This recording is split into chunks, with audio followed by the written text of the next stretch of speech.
Hello everyone. Hello everyone. Oh, I forgot to post my go lives to the other websites. Let me go do that while we are talking. How are folks doing? It is I, Almantas, former professor of sociology, current VTuber, old man who loves old things like Stampy did. Who is Stampy? I don't know who Stampy is. Who is Stampy?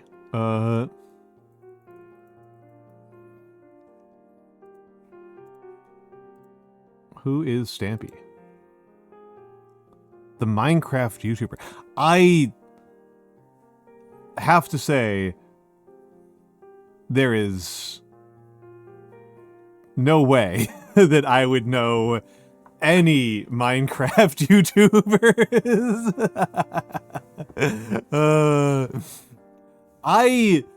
War Throne. I haven't even installed Minecraft. I don't even know YouTubers of games I like. It's also just like not how I engage with games in general. It's not even like there's probably a Minecraft YouTuber who I know, and I just wouldn't recognize them as a Minecraft YouTuber.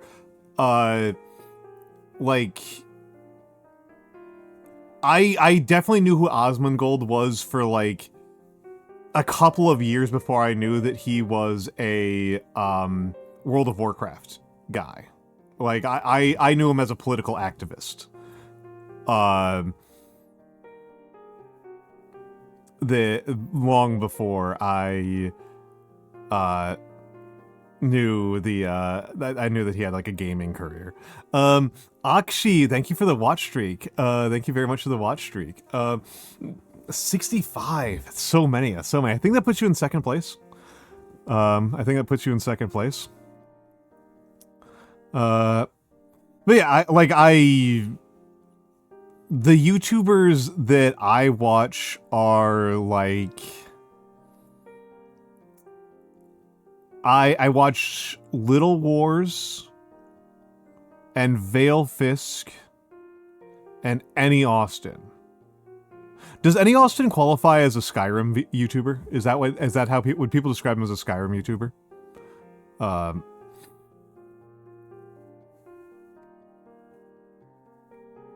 But I think that we are deep into the world of we are deep into the world of like the internet is so fractured. Oh hey, so alerts aren't coming through. Costifer, thank you for the sub. As you all know, this is a public service stream. And as a public service stream, it is supported by viewers like you. That is where the money comes from. That is how I pay rent and buy groceries and pay for miniatures like the one I'm going to paint on. Tonight. And yes, if you would like to continue to keep me on the air, it is a huge vote of confidence and an enabler of that to get your subscriptions. They allow me to continue to do this, and I would love to continue to get to do this much further into the future. I'd love to continue to get to this much into the future. Just hanging out. That's actually a pretty interesting question. Let me say hello to everybody first, so I don't lose track of things. Hello to Theo, who actually beat me here. Hello to me. Hello to Seribot. Hello to Sparkly Anarchy, and hello to Akshi. Hello to Unlimited Buttworks. Hello to War Throne. Hello to, Costifer. Hello to Just Hanging Out. Hello to Gringotts Underwriter. Hello to Tohu Bohu. And of course, hello to all of the lurkers and the VOD watchers. Tohu, which Star Trek? Which Star Trek? I am curious. I describe myself as a medium tier Star Trek fan. I have not watched any series in completion. I like DS9 and Lower Decks the most. I have no interest in watching Picard. I do actually like original series. Yeah, original series is all over the place. And hello, Mix. Hello, Mix. I was on Mix's channel earlier tonight. And I didn't even actually get to say some of the stuff I had to say about monster fuckery. Would help if I spelled shout out correctly. Yeah, Mix earlier on in the day on Thursdays does big long ranting streams about the things that he is angry about.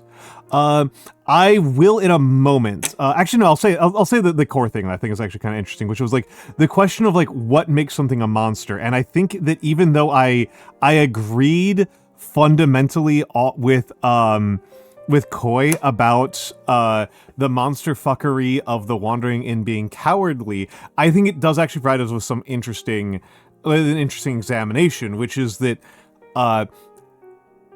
there are Wandering Inn in principle has dozens of fantasy races, but in actual practice, there are 3. There are humans, there are fairies, and there are goblins. And I think the goblins are actually fairly interestingly executed. I don't know if they're particularly conceptually interesting, but I think the execution where Pirate has given the goblins a authentically different voice and style that is recognizable across characters is actually pretty interesting. Whereas, like, everybody else is just, like, humans. Like, the drakes are just humans with scales. The lizard people are just humans with other scales. The Lilliputians are just humans, but very short. It's really just humans. It's all just humans, but the goblins actually do feel different. The fairies are also different. But they're like a much more minor feature, and I don't think you ever get first-person perspective.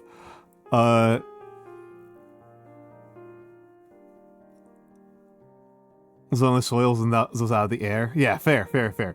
But we do have an outstanding question from Just Hanging Out. Hannibal Barca Crossing the Alps. What are some of your favorite aspects of it and least favorite? Least favorite aspect, obviously, is that it got a bunch of people killed in very stupid ways. War is bad and we should do less of it. That's kind of the big thing I have to say about it. That's really like so overwhelming that it's hard to say other things that I particularly disliked.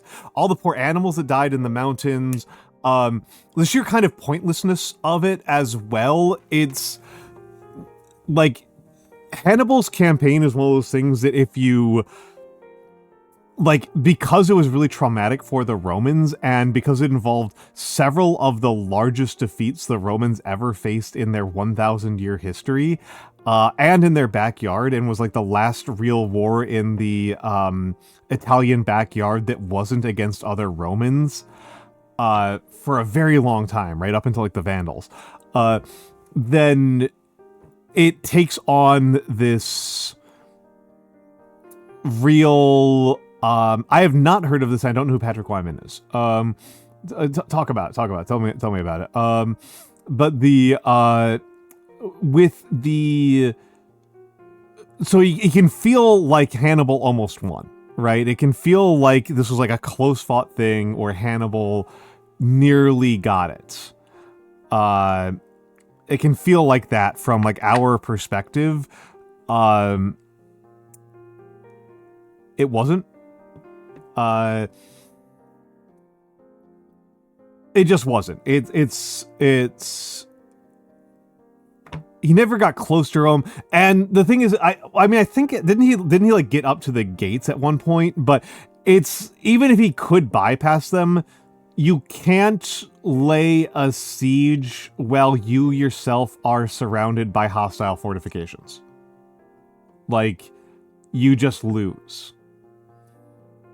Hello, Noir. Hello, Noir.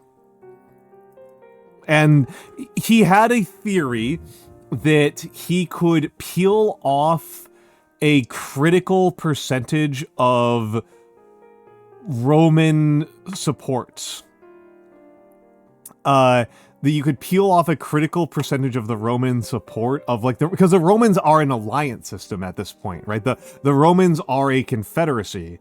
The Romans are a giant confederacy, and so they the Romans are a giant confederacy, and so he thinks that he can break that confederacy and get some of the less happy members of the confederacy to flip and attack the Romans, and he does not get a critical percentage of them. He does get defectors, right? He does get a fair number of defectors, but he just is not able to get the critical mass of defectors that he needs in order for it to actually work. So there is function, and he needs to win he wins a lot of really ridiculous battles, but he needs to win a lot more than he wins in order for it to actually work. He needs to win like a lot more. He did not win nearly enough. Like he needs to win so many. My thoughts on how the Bronze Age collapse happened. I'm actually no longer confident about my explanation for the Mycenaeans. I was a big believer in the Mycenaeans being a question of earthquakes killed a critical percentage and a critical amount of the physical infrastructure necessary for the governing of the palace production system, and that caused the Mycenaeans to death spiral. I have seen interesting. Hold on. Thank you for that. Oh, I know what that is. That's annoying as hell. That is my alerts because Twitch is screwing up. That is the alerts. That is the alerts. But I have been made more aware of the what do we call that? The logic of the archaeological evidence makes that timeline not quite work right. And so I'm not really sure what the explanation is. For the Hittites, it's fairly clear. For the Hittites, we actually have a pretty clear... I'm fairly confident that the conventional explanation for the Hittite collapse is accurate, which is... they got invaded. Hattusa has a burn layer. Hattusa has a burn layer, and we have writings from the Hittites dating up basically to the edge of the burn layer, talking about all of their repeated military defeats. Feels pretty straightforward to me. Feels pretty difficult to beat as an explanation. The Hittites were invaded not by the Sea People. People have often thought it was by the Sea People. No, they were invaded from the north. They were invaded from the northeast. It was Caucasian peoples. It was a Caucasian invasion. It was a Caucasian invasion, and that's how they went down. Herodotus, land people. Who else? Yeah, land people. Who else? Yeah, the Herodotus, useful source, not as valuable as Thucydides, but you know, he was trying his best, right? He was trying his best with the evidence he had on hand. He was the first to do it, and that's valuable. You know, it's I don't like him as much as Sima Qian or Thucydides, but you know.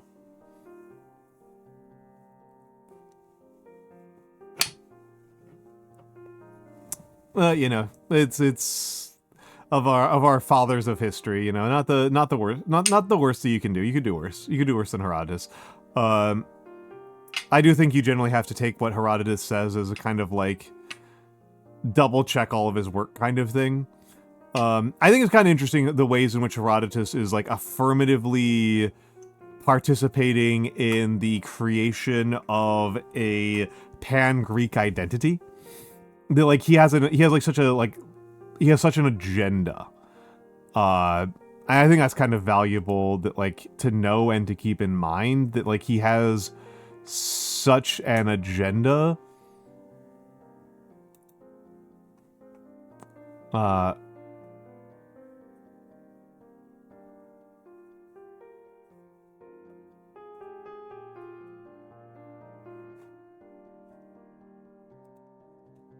The sky, people.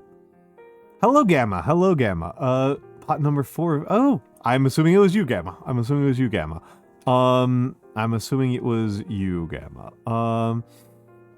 But yeah, Christopher, I've got a pretty thick reading list right now. There's a part of me that feels like I should be like rereading some stuff. I did just finish Hirst's The Numidians, 300 BC to 380 to AD 300. That one was pretty good. I didn't love it. I thought it was pretty good. I thought it was pretty good. I am finally reading Hunger and the Sword. I am finally reading Hunger and the Sword. Hello, Wasteland Mad God. Hello, hello, hello. Hold on a second here. Most interesting part about the Black Death. This is like very like insider baseball-y, but I do think it's pretty interesting that the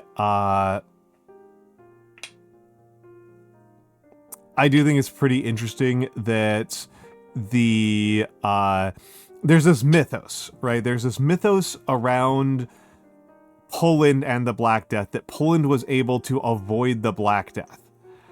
And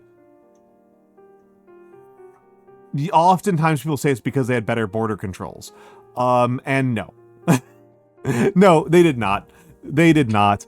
What they had was worse. What they had was less well understood English language translated records.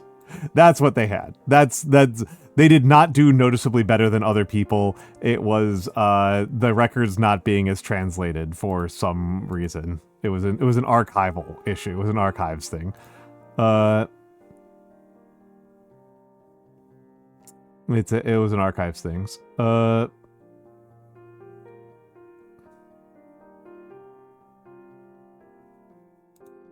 I find that kind of interesting.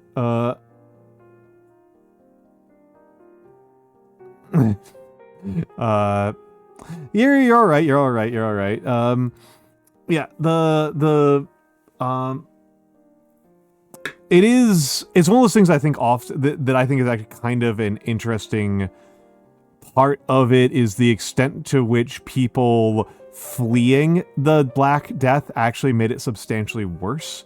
And that's like a kind of difficult thing to, like countenance, right? That like it's hard to be like, oh yeah, these people want to flee this place that is just a charnel house, right? Because it's a charnel house, but they were already sick, and so they just carry it to new areas when they do that.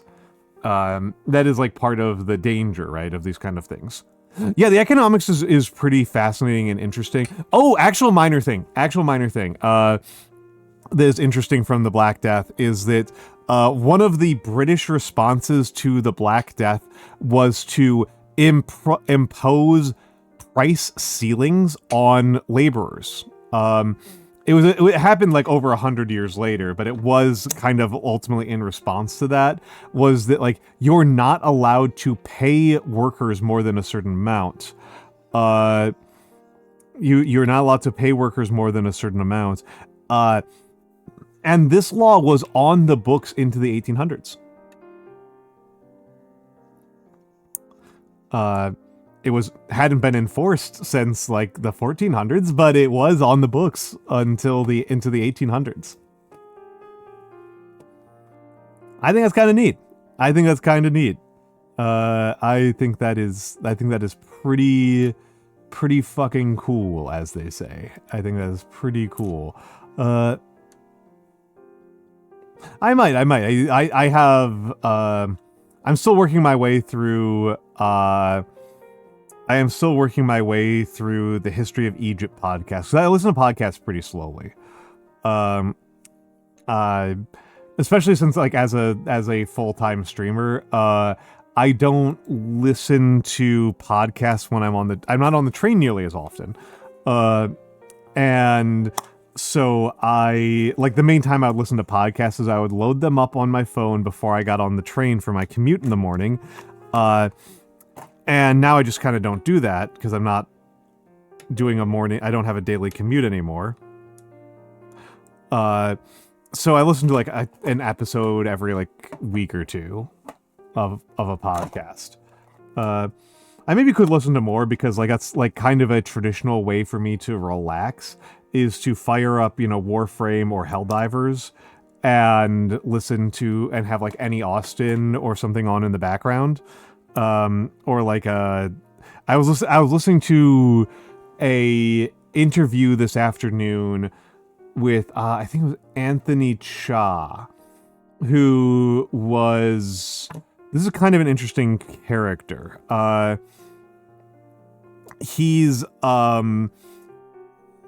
was with Foreign Affairs, and he was which is not necessarily the kind of publication I normally would listen to, but he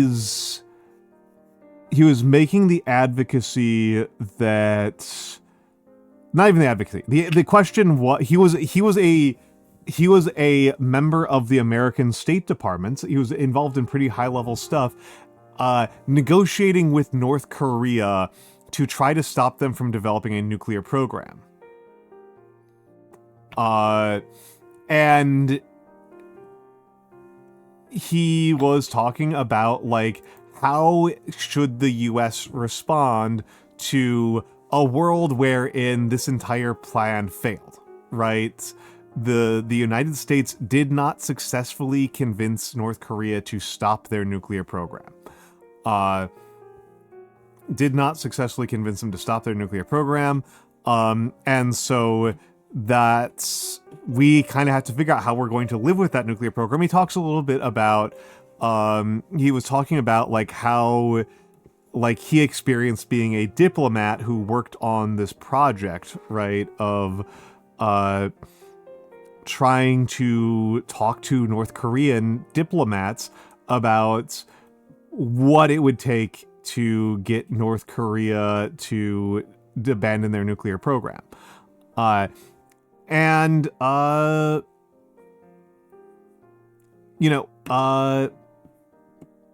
Obviously they failed, but he talks about a whole bunch of things in there, and it was pretty interesting to listen to. I think the takeaways are not super duper surprising, right? Like,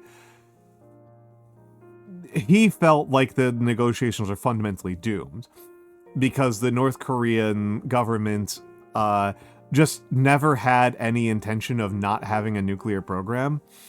They just always... No.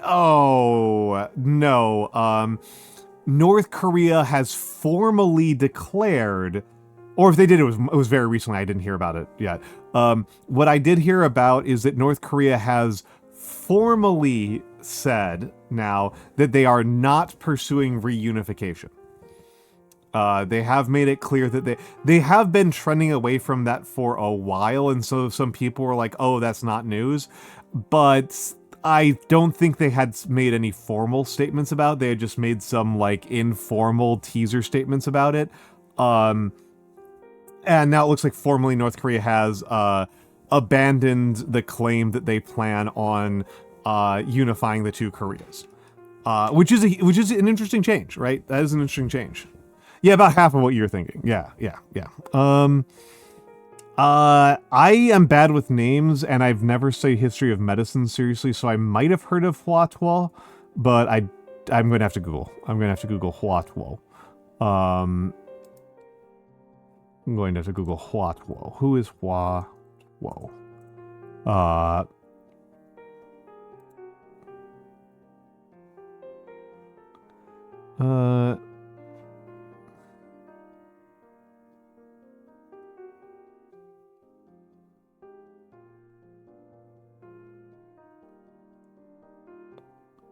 Huh.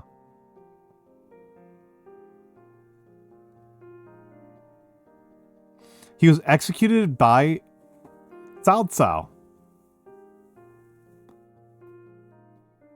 That's pretty interesting. That's pretty interesting.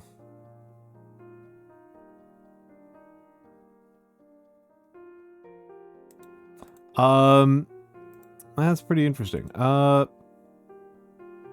Yeah, basically both countries have accepted that they will both be separate, which,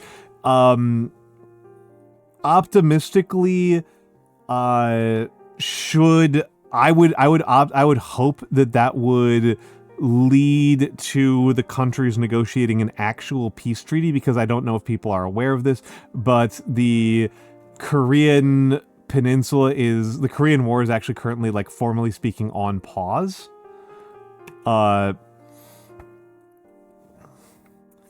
In a way, yeah, Shark Ray, it's,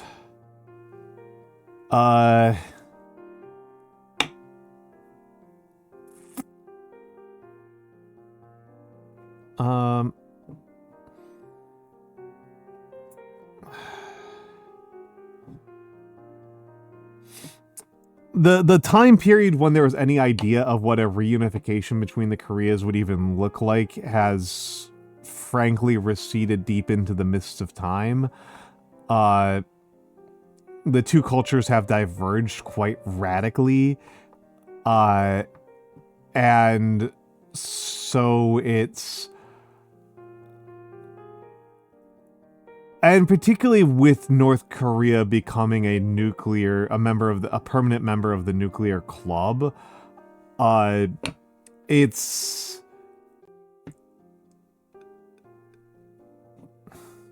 like, the only way that kind of reunification was going to happen, with one being a nuclear power and one not, would have been with North Korea as the leader, and North Korea was never in a position to do that.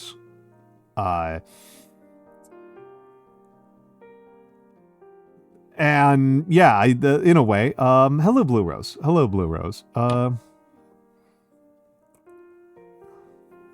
Hello Blue Rose. And hello Lost Notebooks. Hello Lost Notebooks. I will say, just hanging out, that I don't think I can evaluate the counterfactual on that, and I do think that technology is a really complicated thing. It's really pleasing to think about, it's really pleasing to think about the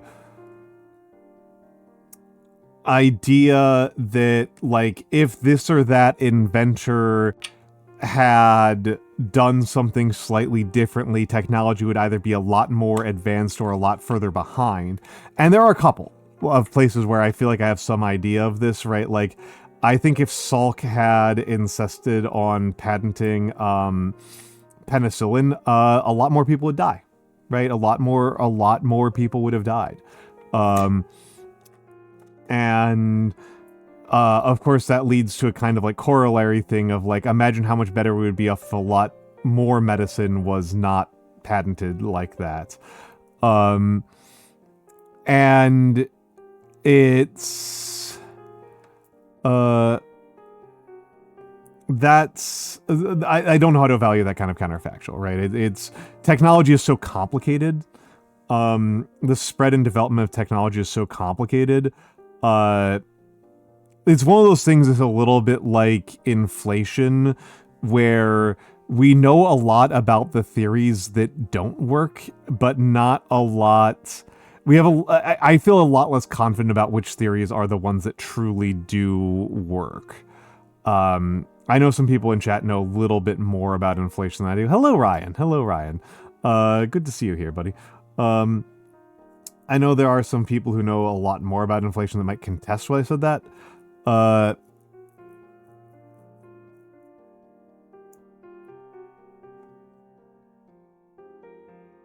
I have no idea what you're talking about, Christopher.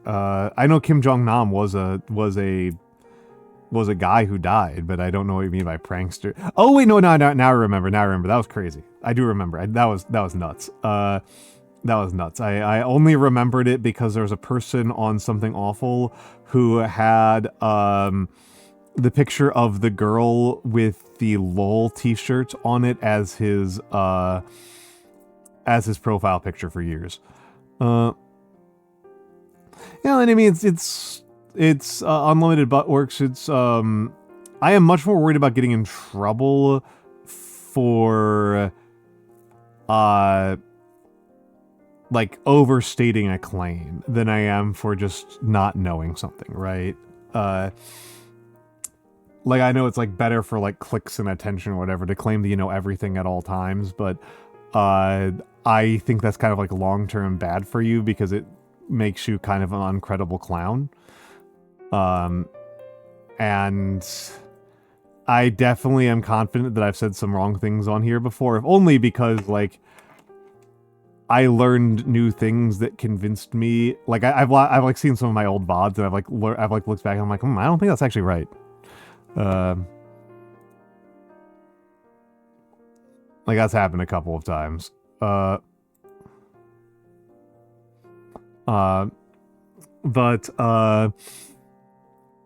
yeah, I think it's important. I have no idea what you mean by identity of ancient Egypt. I don't know what the hell you're talking about, if I'm being completely frank. I am quite lost on that one.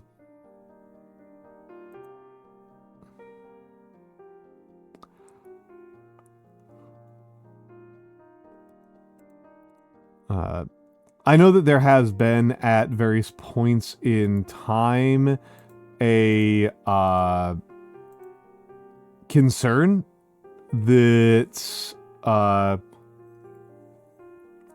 a concern that what do we call it?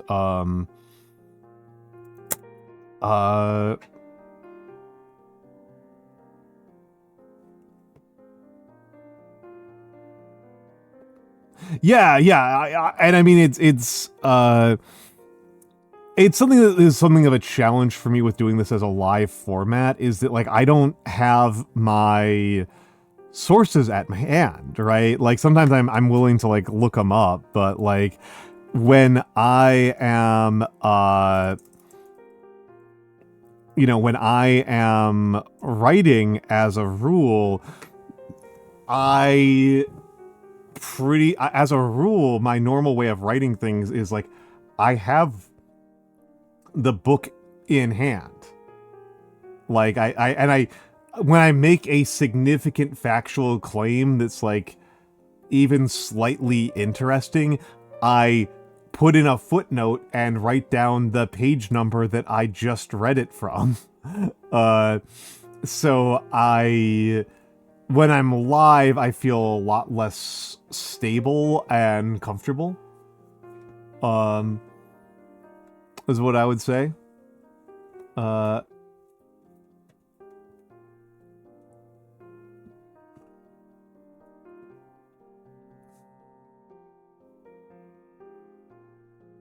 I'm not thinking through footnotes in bibliography or live show. Yeah. Yeah, well, while I'm live, I'm not going to do that. It's honestly like a big reason why I am so hesitant to make edited content, is that once I start doing like recorded formal content, I feel like I'm going to be held to the entirely reasonable standard that I have checked at my sources and can cite them. And I don't really want to assemble them in that way. Which, yeah, that's kind of does stop me a little bit. That kind of does make me hesitate.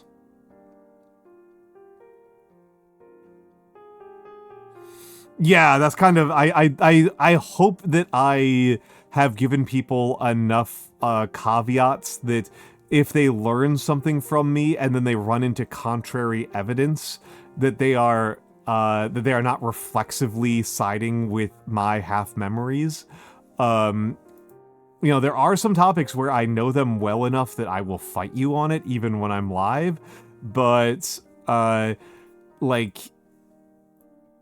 you know, like to use an essay. So like I read an essay earlier today, an academic essay on Thucydides, on the interpretation and historical memory of Thucydides, and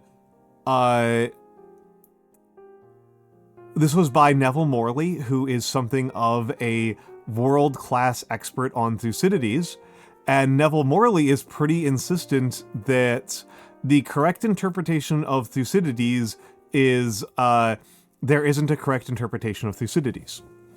That Thucydides is a complicated and confusing author.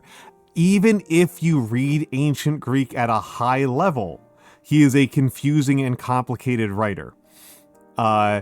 Who it's unclear what the actual moral lessons coming out of Thucydides are.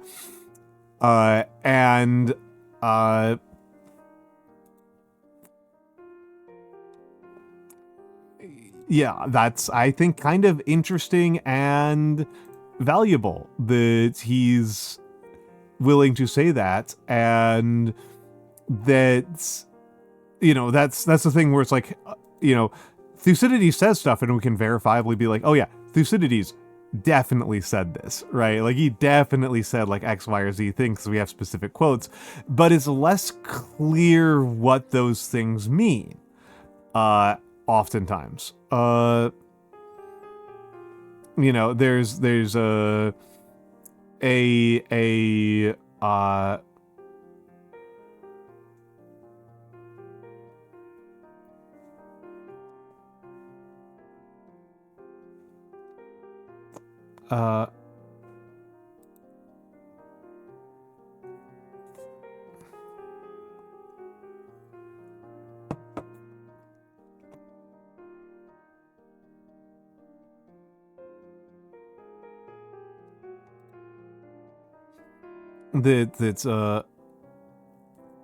yeah, so like one of the famous quotes from Thucydides, right, is you know, the strong do what they will and the weak bear what they must, which is from the Melian dialogue, right?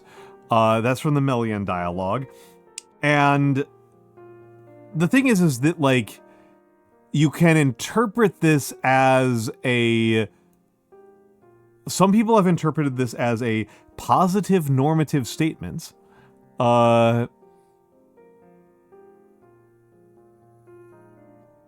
Right, this is a positive normative statement about how states should behave with relationship to each other.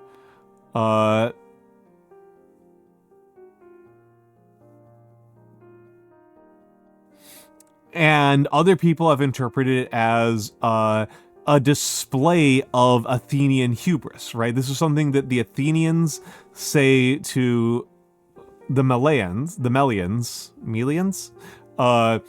in the lead up to the Sicilian expedition, and it turns out extremely bad for the Melians. Like, the Melians are trying to appeal to the better nature of the Athenians, and the Athenians go, get fucked, get owned, nerd, we're the strong ones. And then, like, the Melians get destroyed, but also then the Athenians embark on the Sicilian expedition, which is a complete fucking disaster. So it's also a story about the hubris of the strong. And so it's really I don't know how you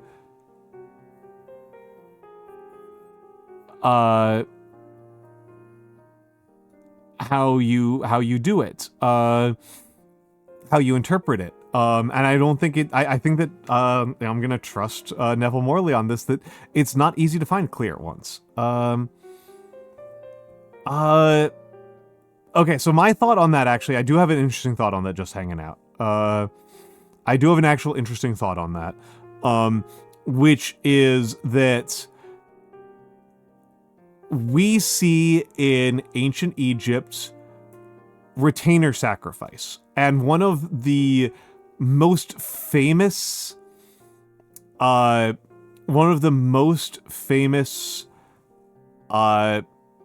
character traits of ancient Egypt, one of the most famous and most interesting character traits of ancient Egypt, is the practice of ushabti. Ushabti is this practice where a person is buried with tiny little statues, right? With a bunch of tiny little statues of like servants and stuff like that. And the ushabti are a stand-in for retainer sacrifice, right? You go into the afterlife and the ushabti will become real in the afterlife and will serve you in the afterlife. And this is a replacement for retainer sacrifice. Retainer sacrifice being the, like, you get buried, like your accountants and wives and bodyguards get buried with you when you die. And so the ancient Egyptians practiced retainer sacrifice for, I want to say, like 4 generations, and then they move over to ushabti. Also, giant bone constructs in Warhammer Fantasy. Yes, they are, because fantasy settings of ancient Egypt, even more so than fantasy settings of Iron Age, Ireland, or ancient Rome, just used words at random. It's just kind of skeletons and mummies and then random words. Warhammer is not alone in this. I don't even know if they're the worst offender on this one, but it does drive me nuts that the best fantasy Egypt that I've seen come out of the West remains Age of Mythology. For some reason, tabletop game designers always just give up when they get to ancient Egypt. Yeah, and there's a very cool thought about it. There's a very cool thing about ushabti. I'll get to that in a second. But what's really interesting about retainer sacrifice, they did do that too. You're correct about that. But they did at least portray it as a living culture. In 40K, they did the Satan, the Necrons. The Necrons are also very uninspired. Necrons, a faction that I actually like to play on the tabletop, but I think are exceptionally stupidly designed. Like, all of the lore explanations I've heard for it are stupid even by 40K standards. But the So the Egyptians practiced retainer sacrifice for about 4 generations and then stopped. And what's interesting to me about that is that they're not the only culture that does this. They're not the only culture that does this. The Sumerians also briefly practiced retainer sacrifice before abandoning it. And interestingly, Cahokia has what looks like 2 generations of retainer sacrifice. And then they abandon it. And so it's really... Yeah, Mayans did it. I don't know much about the Mayan case, but it does seem to be a pattern. I don't know. I don't know enough about Viking archaeology. There is a very famous case from a Persian historian who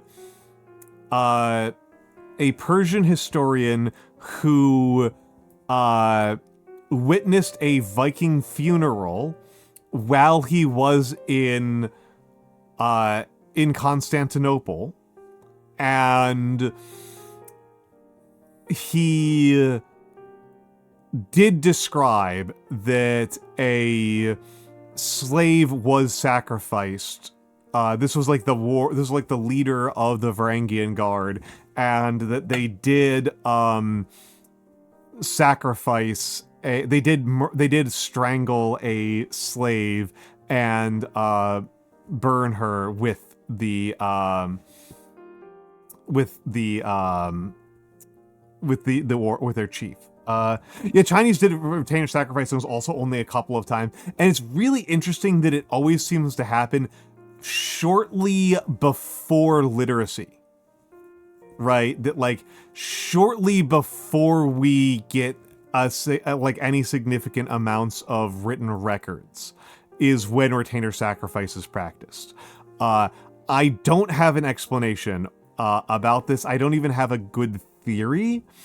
I have a kind of vague theory that retainer sacrifice is part of the centralizing process, that it's something that is a sort of like ultimate power display of the power of life and death that a ruler has, and that when a literate pseudo-bureaucracy develops, they are able to persuade the ruler to stop doing it. I mean, there is sati. I know more about sati. I know more about sati in Rajasthan than I do about retainer sacrifice among the Maya. That was a Hindu practice, and it's actually a really interesting practice, sati. Horrific, but really interesting. And it's where it is practiced is primarily the place where it was where the areas in India where it was practiced, it was less of along religious cleavages and more along inheritance law cleavages. That if you were in areas where the wife could inherit, where a widow can inherit. Have a good night, Tohu. Thank you. Congratulations on the good interview. Thank you for stopping by. It was lovely to see you both here and at Mix. Have a good night, Tohu. Have a good night. That it had to do with like where it shows up is in areas where widows can inherit estates. And so widow burning is a practice about reconsolidating family estates, is the kind of main areas where it's practiced, is areas where a husband predeceasing his wife without any sons can cause an inheritance dispute. I think that's interesting.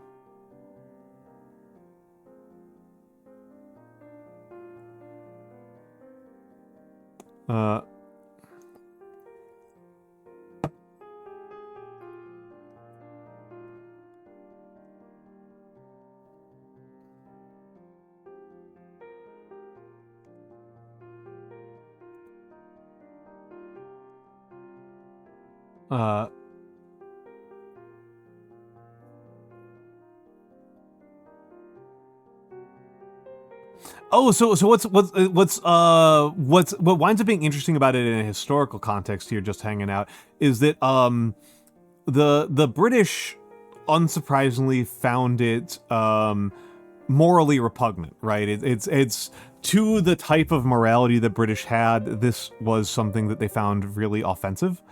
The British put in usually kind of medium levels of effort to change Indian culture. Not nearly like, the Spanish and the New World levels of effort. They put in kind of medium levels of effort to try to change these things. And this was one of those ones that they were like, absolutely not. We do not tolerate this one at all.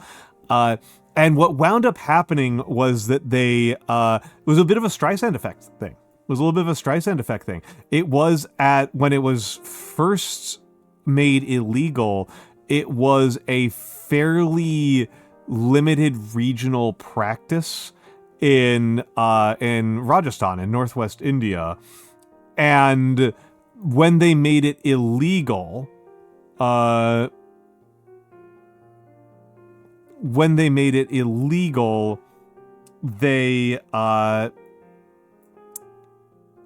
kind of Streisand affected it into being a general symbol of anti-British loyalty. And so the practice very briefly spread across the rest of India quite rapidly.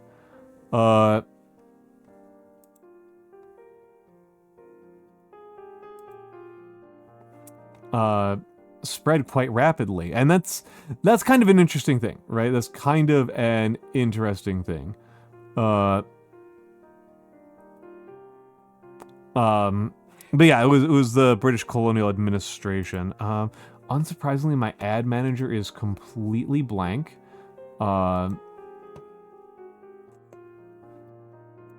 Let's see what my stream manager thinks.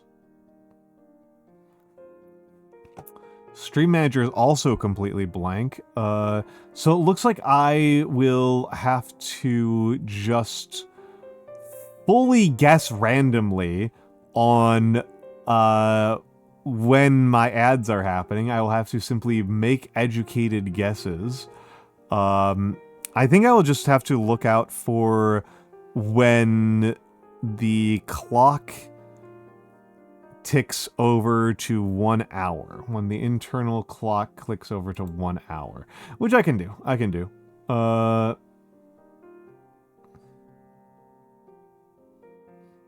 Which I can do. We're getting pretty close, so I might run the ads now because I'm thinking about it. Right? If I have to think about it, then that's probably a good sign that I should do it. Which means it's probably about time for me to get painting.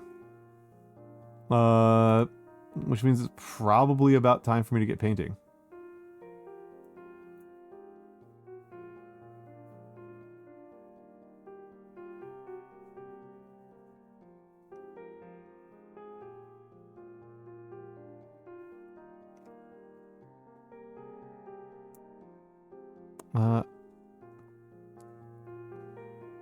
I actually don't have thoughts on that one. I'm sorry to say this, just hanging out. That one I don't have thoughts on.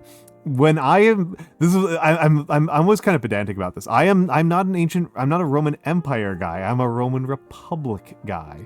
So Caligula is a thing that kind of happens like a little bit off screen to me. And even then, like, I keep on reading, like, social histories and stuff. So a lot of the stuff that people end up asking about is about, like, great figures. And it's like, you know, I know who, like, Paulus is, right? Like, I know who, like, Paulus is. I know who the Gracchi are. But, like, yeah,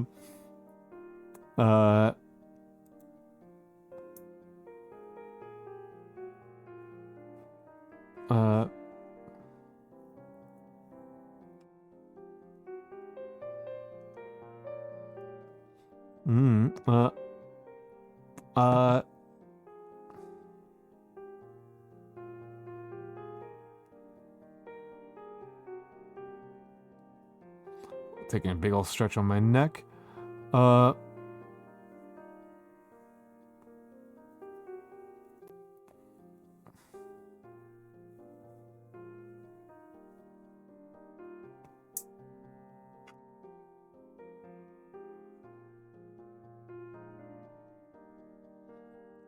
But yeah, I think the fact that I'm having to think about this hard means it is time to run the ad break. It's time to run the ad break. I will actually do something incredibly insane for me, and have some caffeine. Urine to whiten their teeth. I don't know about that. They did use urine to whiten their clothes. I don't know if they use it for their teeth. And we have evidence of some hair bleaching recipes that included urine, but I don't remember. I've not heard one for teeth. All right, we're going over the commercials. We'll be back and we'll be painting.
And I'm back, and I'm back, and I am back. Apologies for that long wait. Let's see what droid cam shows me. All right, pretty close to where I want it to be. Pretty close to where I want it to be. I've been fiddling with the magnets, and been fiddling with the magnets while we've been waiting. All right, all right. So we have a partially painted guy. We have a partially painted guy. Let's redo the focus. Hold on, let me make my sure I'm comfortable. Okay, so here's where my hands are probably going to be. Well, actually, no, this is more likely. So let's put us in a little bit more. And let's get rid of the keyboard. Let's get rid of the keyboard, and let's do a refocus on it.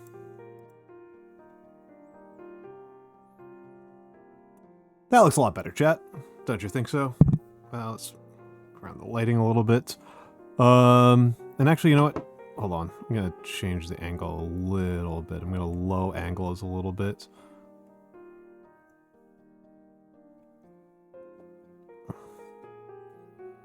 There, I should be a little bit... Oh, well, let's move it. That should be a little bit more like what I'm seeing. How does that look to you guys, chat? How does it look to you guys?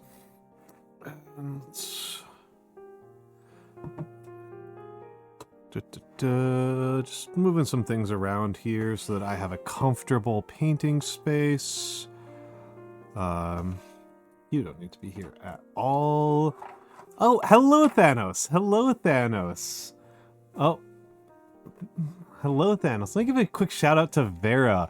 Vera is much more of a Warhammer person than I am, right? This is Vera Simila.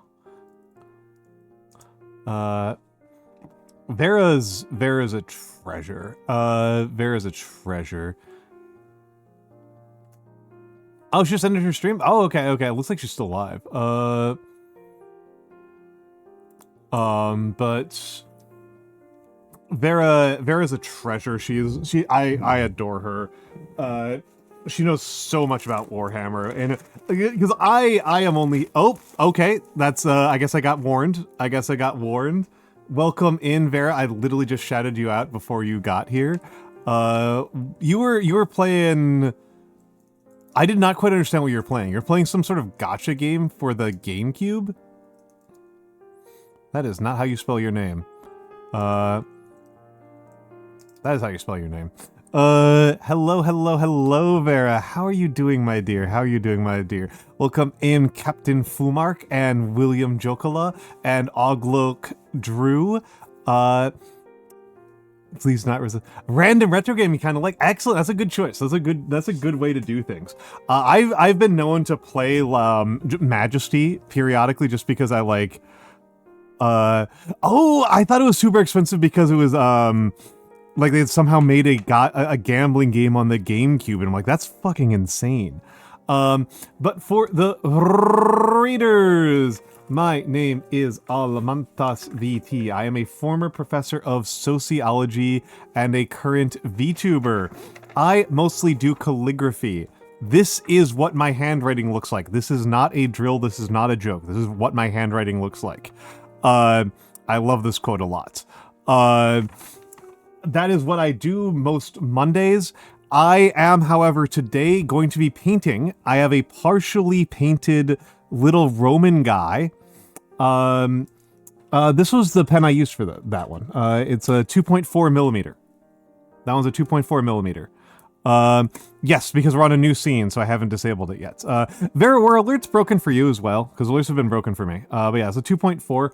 That's actually one of my smaller pens. I have 5 and 6 millimeter pens are my big ones. But yes, today we are painting a little Roman figurine because I love talking about and studying ancient Rome. And I also love making fun of statue avatar Twitter, just to make sure that people have an understanding of where I land on these things, because sometimes people make assumptions, and they're understandable. But this is, and for me, I like doing mini painting because I'm still really bad at it. So I'm still getting newbie gains, right? Like, I am still getting newbie gains, and I'm still, like, acquiring skills pretty quickly. That's one of those things that they don't tell you, right? Is that if you're bad at something, that means you can improve at it relatively rapidly. Whereas I've been doing calligraphy for, like, decades. And so whenever in order for me to make an improvement on calligraphy, it's one, like, represents an enormous amount of effort, right? It's for one thing, just an enormous amount of time and effort. And two, oftentimes nobody else can tell. Oftentimes nobody else can tell. Like people, like very few other people can tell. Very few other people can tell what has got me heated. Okay, I was just checking my music levels. They look fine. They look fine. But yes. So I've got a little Roman guy. We haven't started painting tonight. I literally just pulled him out. Literally just was putting this stuff down when you guys came in. But yes, Vera, if you need to raid and run, feel free to do so. If you want to hang out, that would be lovely. I always love getting to hang out with Vera. If you've already raided and ran, then fuck me, I guess. Must get up very early tomorrow. Oh, please, then, by all means, my dude. By all means, my dude. Yes, but my people should check out Vera. Vera has, like, one of the coolest models in all of VTubing. And she is a super clever, super smart being who is super sweet, and is just really exciting to get to hang out with whenever you get the chance. With a sort of academic subject too. Excellent. Yeah, I've managed to talk about monster fucking on 2 different streams today. So yeah, we're being very intellectual today. I say as if I didn't spend 90% of my talking today on what was it? The Bronze Age retainer sacrifice. I spent a lot today talking about retainer sacrifice. I find retainer sacrifice kind of an interesting practice. I am not too kind, or at least I'm not too kind to you, Vera. I think I am an extremely justifiable and normal amount of kind to my dear friend Verisimila. But yes, I have been, my entire painting journey of the last, 3-4 years has been on stream. I have not done any off-stream painting in the last couple of years, so you can see the entire journey if you go through the VOD. If you go through my VOD archive, you can see the entire journey, and hopefully soon I will be able to remember which stream this is so I can set up the thumbnails appropriately, and save myself some time and effort. My wet palette. I'm probably due for replacing this sheet, but it does have the skin tones that I'm using today are over here. So I will be using those. And I have taken a liking to trying to see how far I can push myself with just a number 4 brush, right? With no fancy detail brushes. Just a number 4. Just a number 4. But yes, Vera, have a lovely night. Have a lovely night. Thank you for dropping by. Thank you for trusting your folks with me. And yes. Yes. Let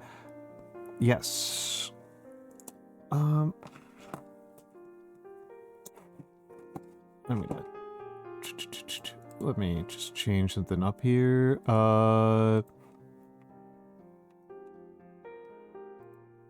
There we go. I'm gonna move some things around here. Oh, you have also reminded me, Captain Furnark.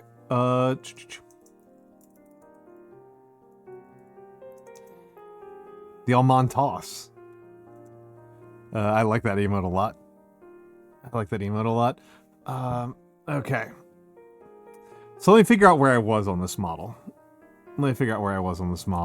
So the plume is looking good. The helmet does need a little bit of cleanup over back here.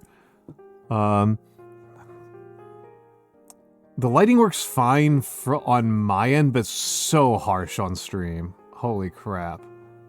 That looks better. That looks better on stream. It's way worse for me in person, but it looks better for stream. Hard to evaluate. I wonder if I could turn down the gain on the camera. Let me take a look at this. Let's do some fiddling. Mark is fine. Face unimportant mark. I do have to tell you, Mark, that for us streamers, right, it's actually kind of easier for us to just say the entire name. Your name is nowhere near the longest, right?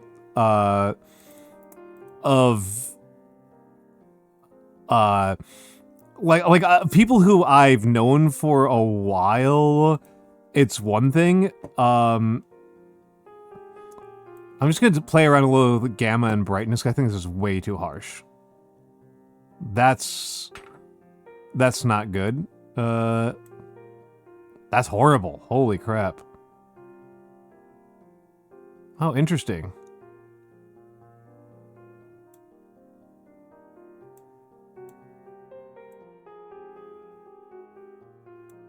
These suck. I'm gonna stop it. Anonymous! Thank you for the gift sub to Boom.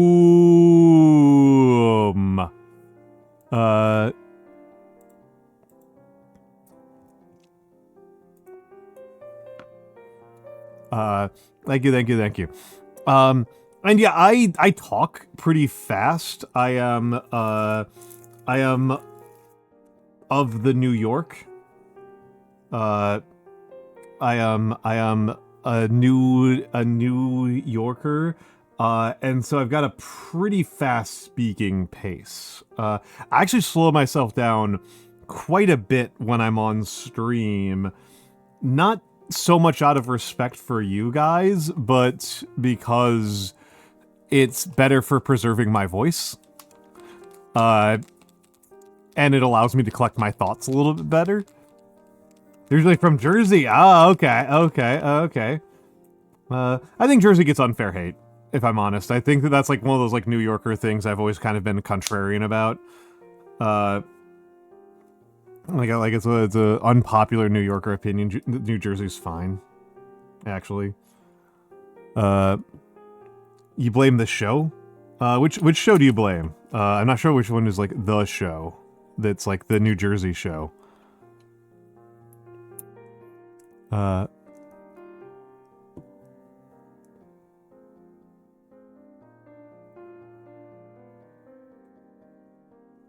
Oh, the Jersey Shore. Oh, okay. I mean, I remember people being weird about New Jersey well in advance of Jersey Shore existing. Like Futurama, wasn't the Futurama joke about New Jersey like years before Jersey Shore existed?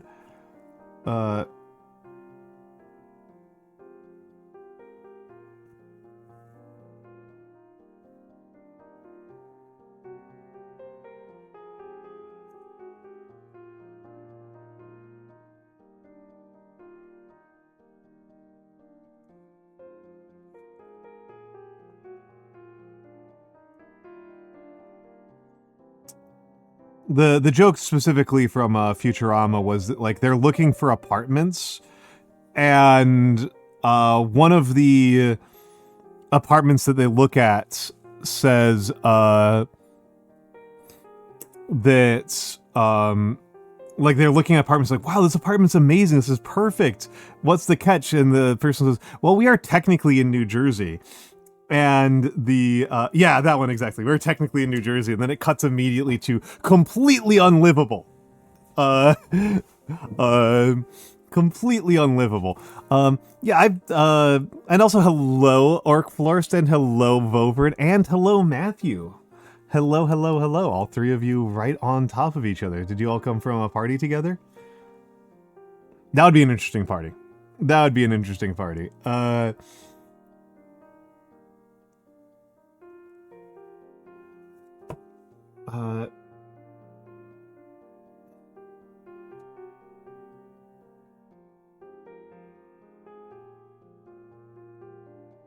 Technically in New Jersey is not New York City enough for you to remain employed. I understand exactly, Matthew.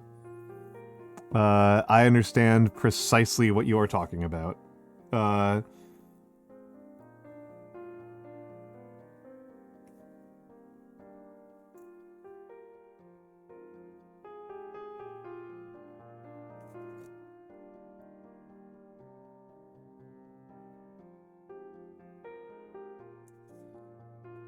understand exactly what you're talking about.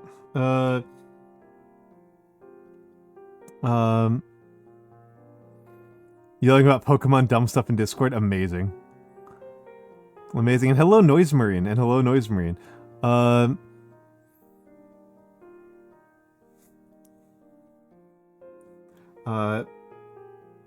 But the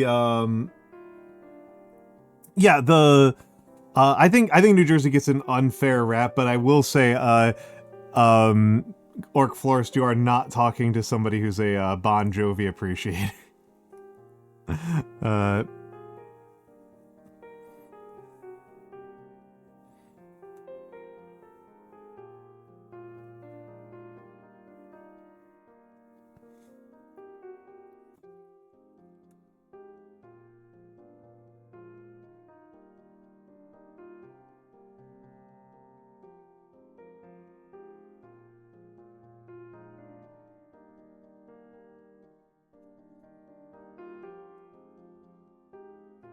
Corny as fuck if it gets the white people turned. That is extremely accurate. Arguably painfully accurate.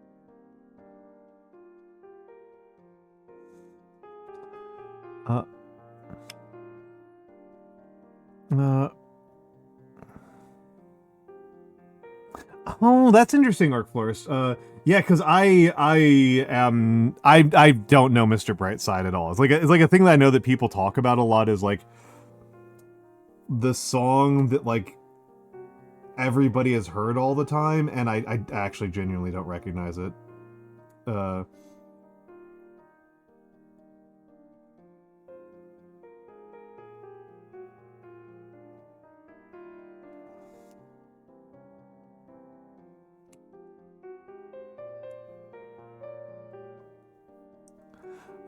Living on a Prayer I do recognize, though. Very young millennial. Yeah.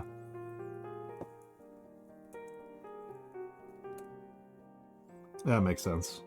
That makes sense.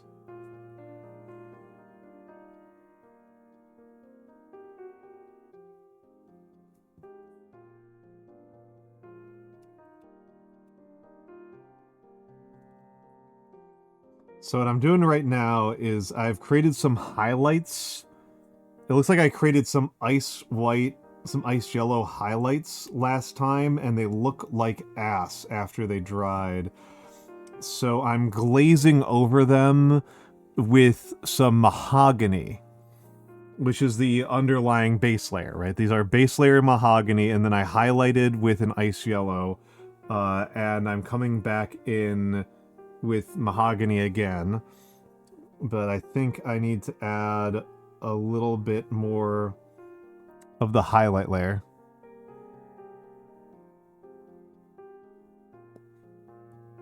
Subsection of Pokemon that have been left to die. Interesting. Interesting. I know so little about Pokemon. No,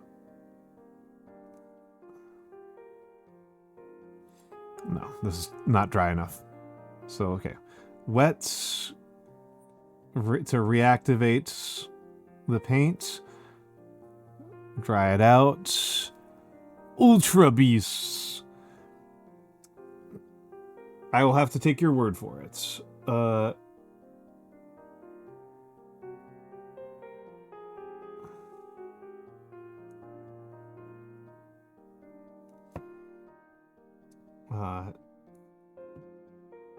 could probably tell me...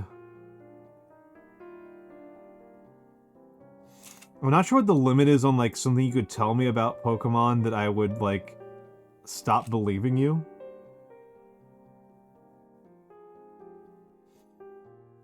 There is presumably a point where I will stop believing you. Hello, Itsy Bitsy Bones. Paid for the trip to Canada? Congratulations. Oh, no worries. I mean, don't worry about it. I mean, to be honest, you're more likely to find people who are Pokemon fans in chat. You'll simply always lie.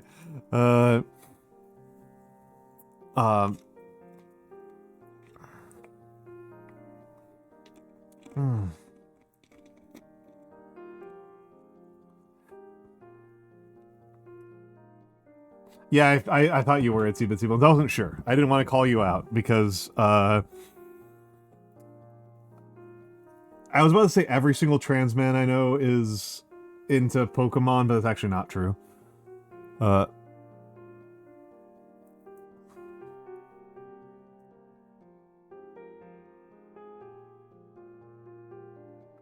I also really enjoy calling out Itsy Bitsy Bones, so...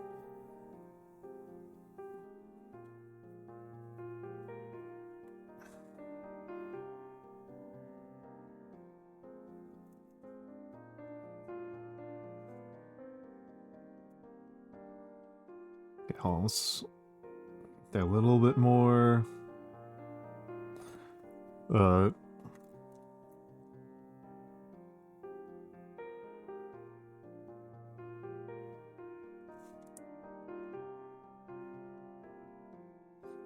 That was no good.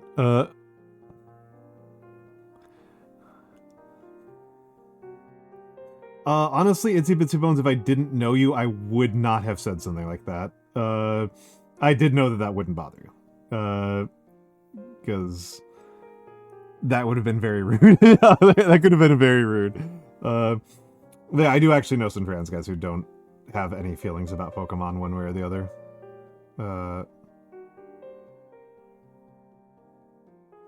They're mostly weirdly religious.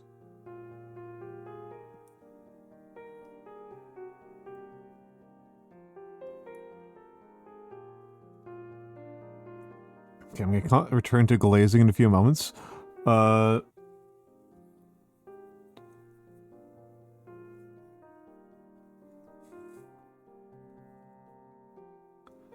Pokemon enjoyer. I mean, Nate's like an actual... Nate's a Pokemon's guy. Nate's a Pokemon's guy, and Nagi is a Pokemon's guy. Well, I'll just tell people, like, the kind of big thing here, right? Which is that, like, my mod Space Circus is a huge Pokemon fan. That's, like, all he cares about. Like, my understanding of your relationship with Pokemon, Nate, is that, like, you enjoy, like, the competitive element of it. I'm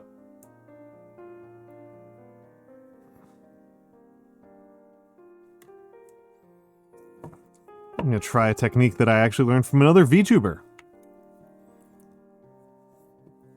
Actually, hold on a second here. Gonna take it off of the painting base for a moment here.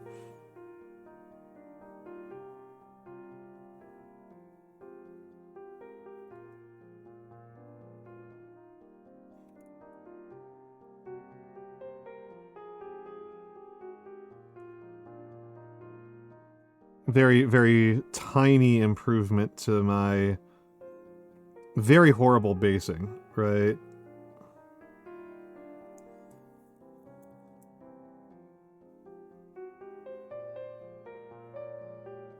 Should do some research on how to improve basing.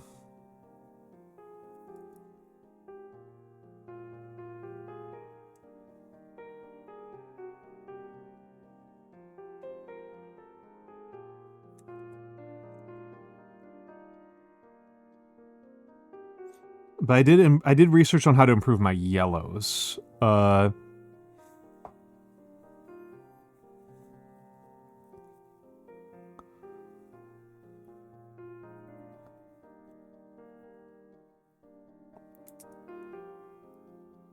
Big fan of getting a random team, having to fight a random team. That's kind of neat. That's kind of neat.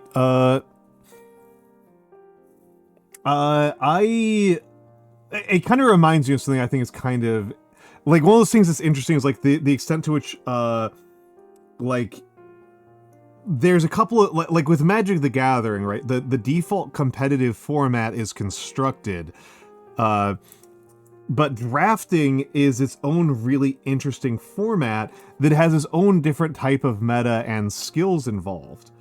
And in the competitive environments I care a little bit more about, which is tabletop wargaming, there's some really interesting, like one of the big things about tabletop wargaming, right, is list construction, right? Is how do you make a good list? And there are two ways of fucking with list construction that I think are really interesting and funny. That I think are really, really interesting and funny. One is in Infinity, some people play with random lists, which is madness in almost every other game, but Infinity is a game where you don't really lose in list construction that often. Also, hello, Genosake. Hello, hello, hello. List construction is not usually where you lose in the same way that it is in like 40k, right? 40k is very much a game about list construction, whereas in Infinity, it's very much a game about deployment and risk management once you're actually at the table. So people will play something as random. But in 40k, there was a format that I've only seen used once that I think is amazing, and I wish it was a standard tournament format, called the Blunderdome. And the Blunderdome format is that you have, you know, like 6 people, right? Or whatever. It's like a round robin tournament. And you have 6 people, and each of them makes a list, okay? Each of them makes a list. And then you exchange those lists with other players. You do not play your own list. You go to the tournament, you bring an army, somebody else uses your army. Okay? And then, if you win a match, you gain 1 point. And if the list that you gave another person loses, you also gain a point. So the point is to try to, there are restrictions on making the worst list, but the goal is to make the worst possible list. The goal is to make the worst possible list. I find this deeply funny. And how can you recover from getting given the worst list by another player? I think in Pokemon it would actually be fairly easy to do a similar thing, because I know like Pokemon from I just watched like the tournament Nagi was in, because Nagi and Mirabelle were in it, where there was like a drafting system that like there was like different tiers and you could only have so many Pokemon from each tier. I think if you took that tier list seriously, you could do a similar thing where it's like, okay, here's your minimum, right? Here is your, you have to have like at least 1 S tier Pokemon and 1 A tier Pokemon and so on. I think this is doable. I think this is a doable format. I think it's expandable into the Pokemon world. But yeah, I think it's a really funny tournament. I've only seen it done once. Goonhammer did it.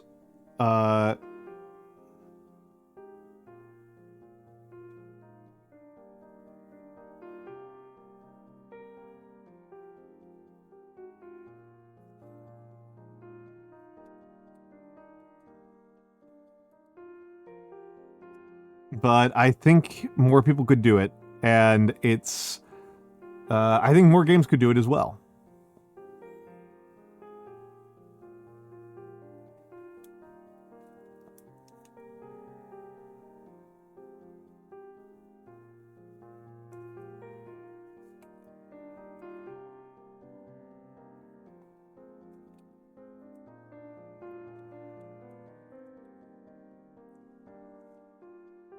Of course, a big irony in all this, right, is that, like,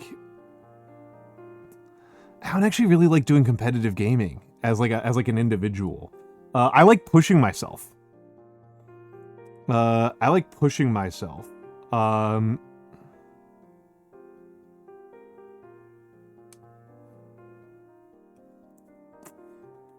But I don't like losing.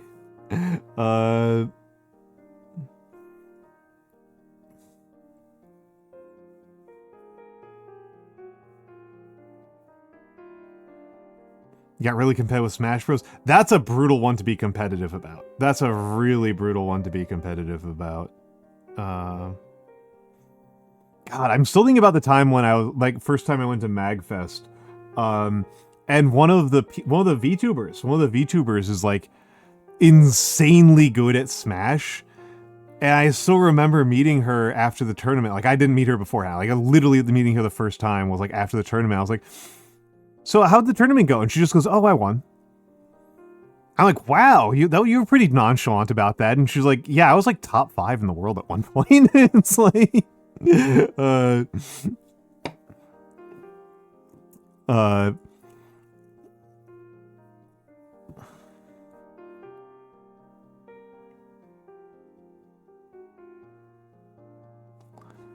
yeah. So, yeah, I did not know that. And I was like, damn, like, that's crazy. Like, I was like, I'm like not even particularly good. Like, I thought I was kind of good at Smash Brothers because, like, I had a group of like 5 friends and I was definitely the best one out of those like 5 people.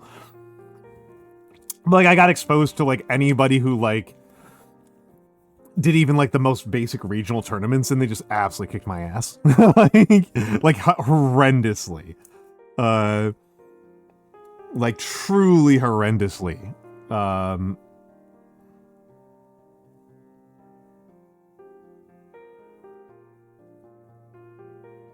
Yeah, very big fish in a very, I shouldn't say very big fish, a very much the phenomena of a medium scale fish in a very small pond. Okay, I'm gonna try to do something that I hate doing, which is trying to get the eyes.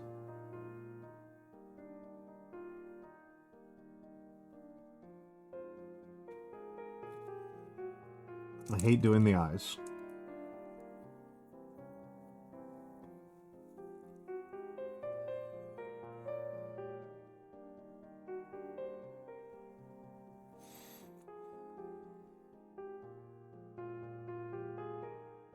So I've taken off my glasses so I can...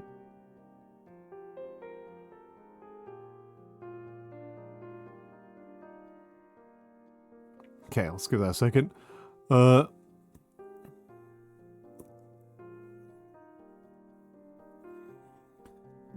Yeah, I have it. So I got quite sick, so I wasn't playing any. I've stopped playing Infinity for a little bit. I'm planning on getting back to it. But I played in the beginner league and I went 3-0 and I was feeling pretty good. And then I got convinced. Some people persuaded me to go up against Lobo. And he just tabled me on the first turn. And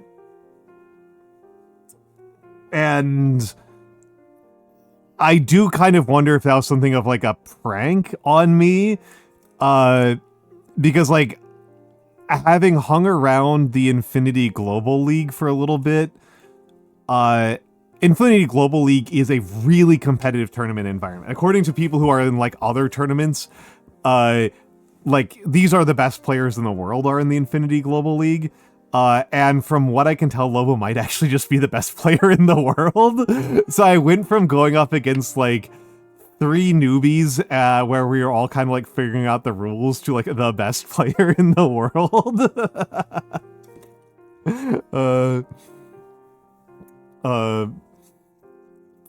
And I suppose I deserved it, right? Because I got very tight wins off against my other opponents.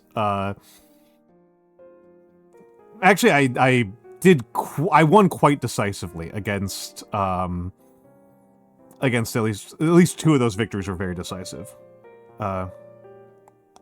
I've had to I have used LaTeX. I have used LaTeX Theo, but I haven't used it in years. It was actually my preferred way of writing papers back when I had to hand them in print, or as PDFs, but my current publishing, the submission portal I use actually uses Google Docs. Things are formatted in, are ultimately formatted in WordPress, but they prefer them submitted and edited in Google Docs, so I haven't had to touch LaTeX in a while. I haven't used LaTeX in a while. I kind of liked LaTeX. I usually use the front end, though. I usually used, I think, Lix. Yeah, I mean, so from an editing perspective, Google Docs has a real advantage, which is that, like, you don't actually need to do very careful version control over emails. It's a very easy shared drive format. That's the actual advantage of Google Docs, is that the shared drive interface for it is very convenient. Okay. I think it's time.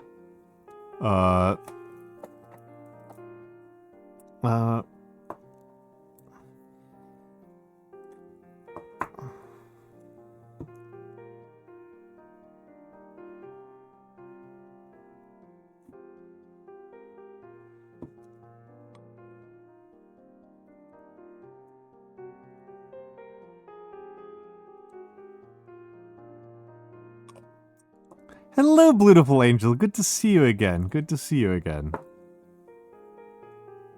Let's get this.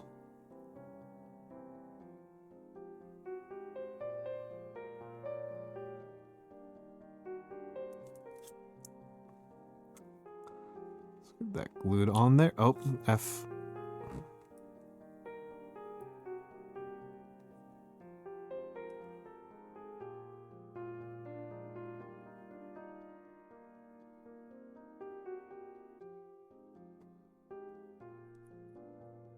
And hello, Spark Hoodie.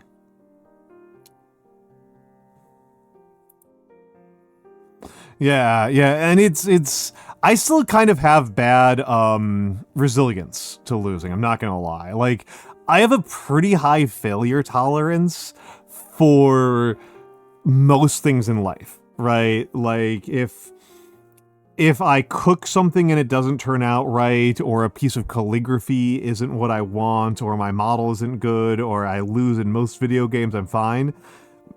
But in a tournament or in a competitive game, I get pretty tilted pretty easily. Hello, Wea Biscuit. Hello, Wea Biscuit. Hello, Wea Biscuit. I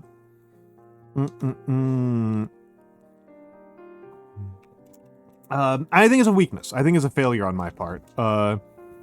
It's especially because it is me not practicing what I preach is what makes it really embarrassing.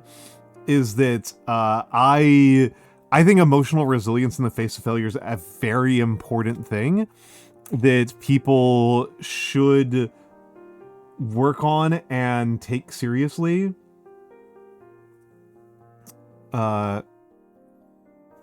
And it feels like a failure on my part, right? It feels like a bit of hypocrisy on my part that I can't just like take a tournament L and just feel like, it's fine. I'm not even good with like doing it in like, you know, like Overwatch or something like that.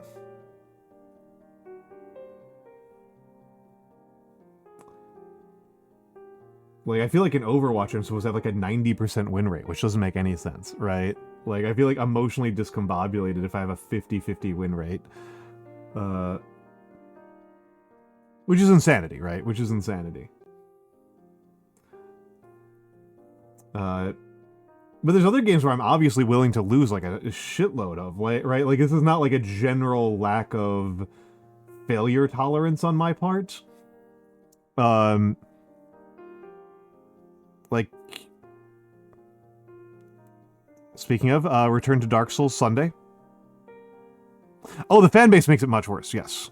Yes. And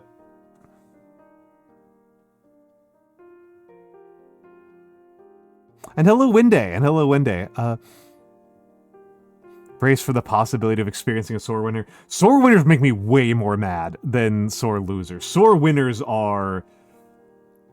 That one, I think being a sore loser is like a you problem, but I think like I think a sore winner is a category of person that deserves to be shamed. I beef with the sore winners. I hope I never. I think I sometimes might come across that way to some other people because I'm always like, what could I have done better even when I win? I'm like, okay, I could have like. I could have made a better decision in, like, turn 2. It was kind of a self-own for me to do this. I actually don't feel... One that came up in the tournament. I don't actually feel very comfortable with Maggie. Like, I love Maggie as a model, but I actually don't feel super comfortable with piloting her. And she kind of plays very contrary to my playstyle. So I do worry that I come across as a sore winner, but like, man, man, do I have low tolerance for people who are like, I won, but I'm like mad about it.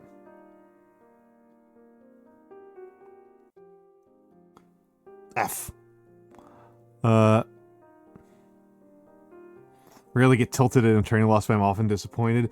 I have a really bad habit also of like when I get stressed out in a game. I'm like, oh, I'm like already like emotionally bracing for losing, and I'm like, oh man, you've got me by the balls. I'm so screwed.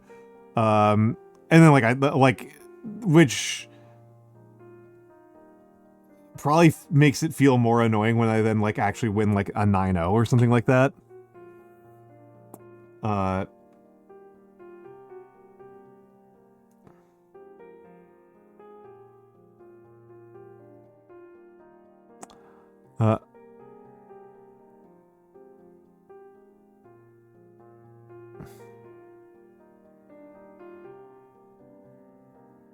don't think I'm loud about it, but I do verbalize. I do say it. I try not to be like a whiner about it. I just, I want to know what I can do better, right? Especially because like I am kind of with Mix on this, right? That like a lot of the point of this is to have a like community of self-improvement.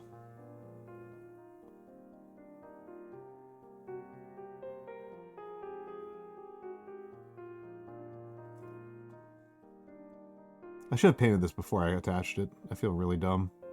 Speaking of, right? That's what I mean, right? Like that was just kind of like an unforced error for me.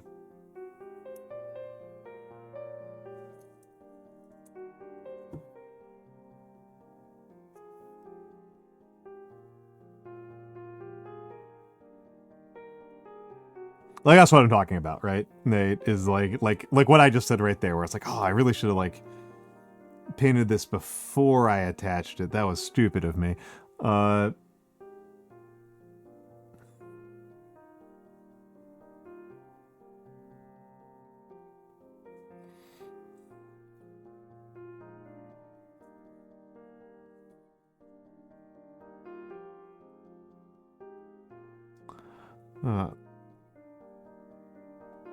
Because, yeah, now I'm having to, like, really fight the model right now.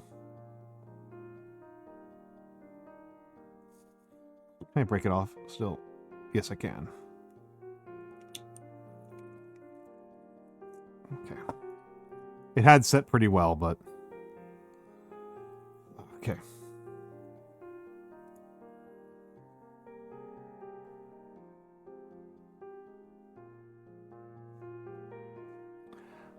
Hmm.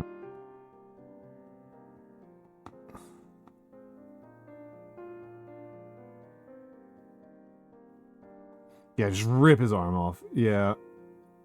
I really prefer the sub-assembly style. Hello, Veife. Hello, Veife. It's going pretty well.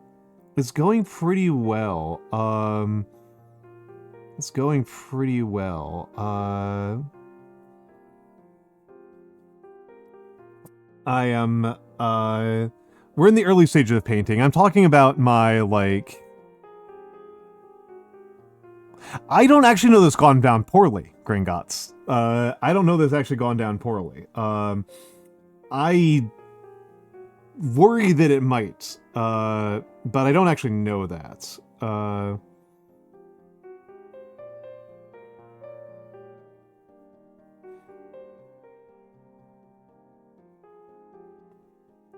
What I know, I do know that, like, when I've asked for people to critique me as a player, not necessarily just, like, my skill, but, like, the sportsmanship side of it, the one thing that came up was that I am a very slow player.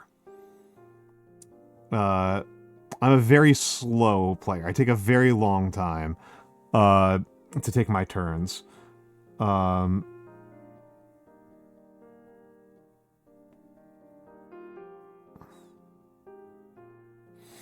Which is understandable. I think I've gotten a little bit faster, because part of the reason why I'm a very slow player is I'm still very new. As much as I talk about the game, I don't actually play it a whole ton. I'm still a very new player. And a lot of my slowness is, like, being unfamiliar with certain rules.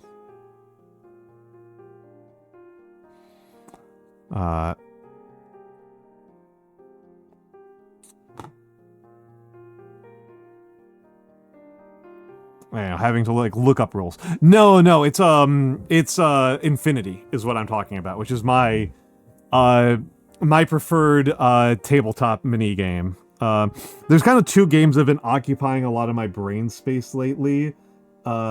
Infinity, and for the last couple of days in particular, Helldivers. I've been on a little bit of a Helldivers kick.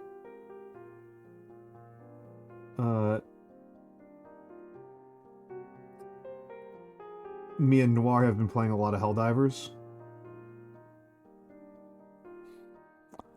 And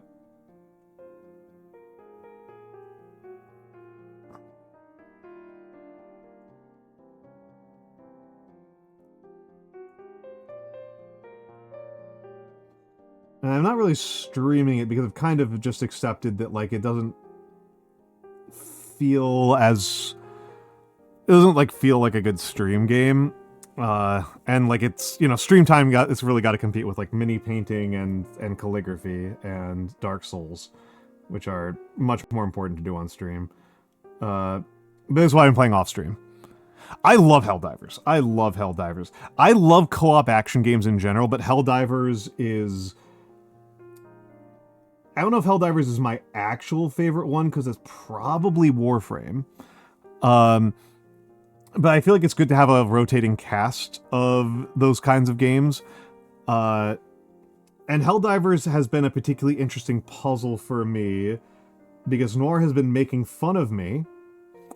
Noir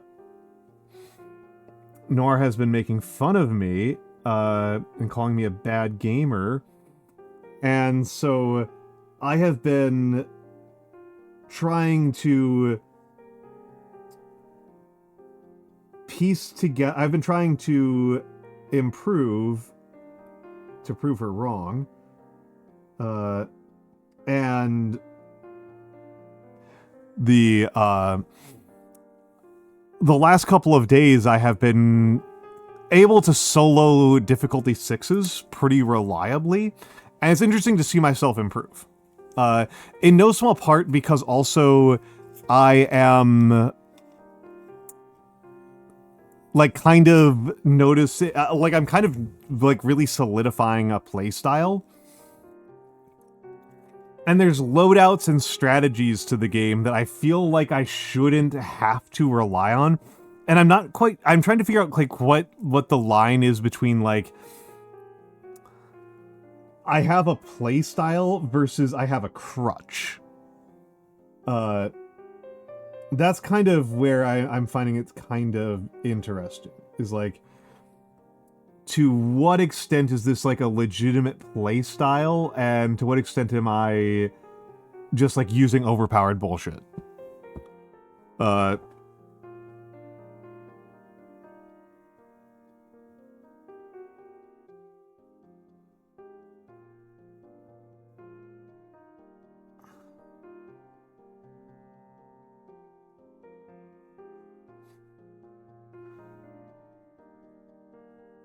And of course, some things that like I might use won't scale up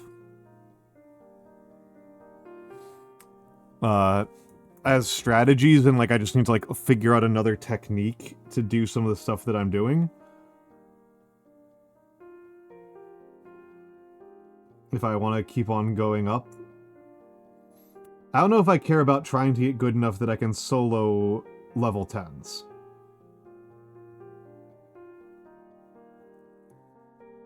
I don't know if I care enough to try to do that. But I do care enough to try to like certainly solo level 7s. Off what third-person shooters generally? It happens. I will be honest, I don't find that third versus first really changes my skill very much. I feel like that's... I'm fairly similar either way.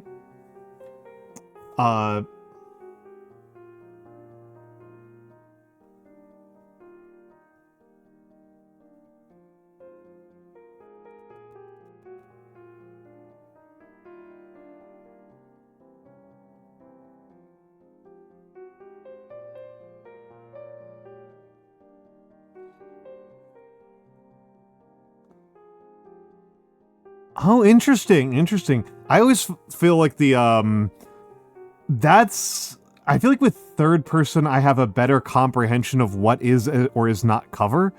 I still have this very fond memory of playing a like a kind of like milsimi FPS, and somebody like, I thought I was behind cover, and then somebody was like, Al, please, like, stand where I'm standing, and I will stand where you were standing.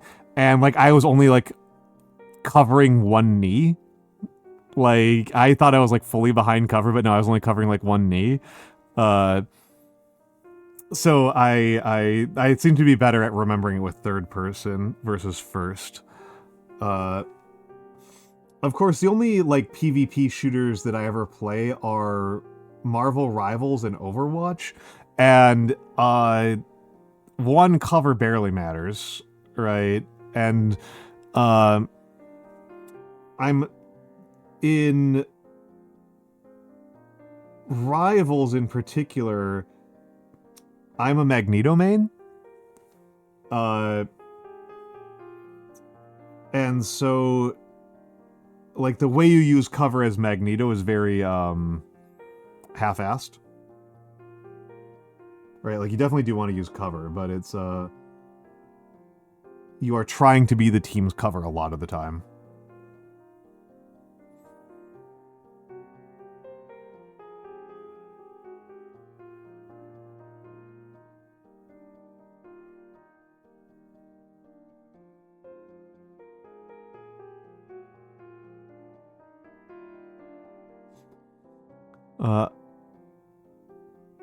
I didn't even realize we were on commercials. Whoops. I mean, Komos, I am comparing it to... When I think about a game that requires a lot of cover, I'm thinking about, like, Arma. I feel like a game where the time to kill is more than one bullet is a game where you barely need cover.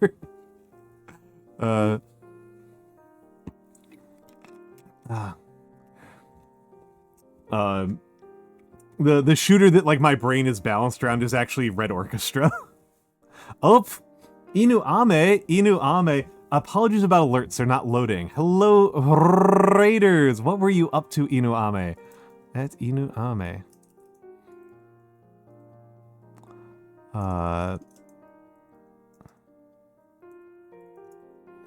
What were you doing? Okay, the bot is once again not working. I don't know why it sometimes works and sometimes not. I think I have to go over to Firebot. I think I need to switch bot programs entirely.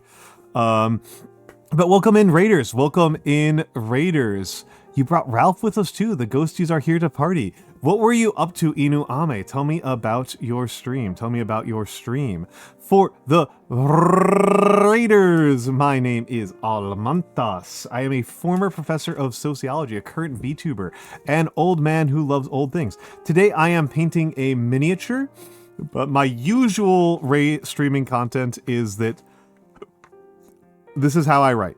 I'm a calligrapher. Calligraphy is my art form. I do calligraphy, I play retro games, like Dark Souls, and strategy games and city builders. City builders have been a particular point for me, of late. You did embroidery. Embroidery is a wonderful art form. I kind of...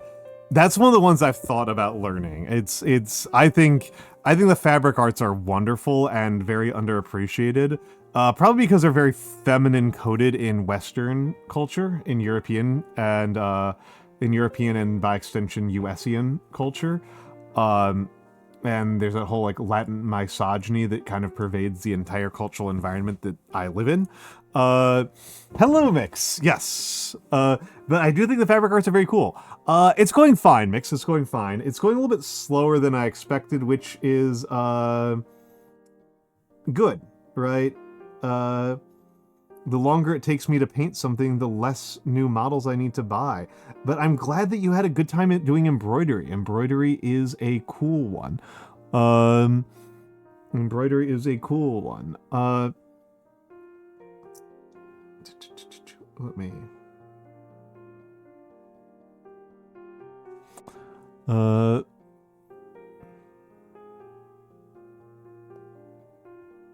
Very flowery, but have a funny quote on it. Nice. I do like flowers. I do like flowers as art objects. When I do, my origami is like 75% flowers.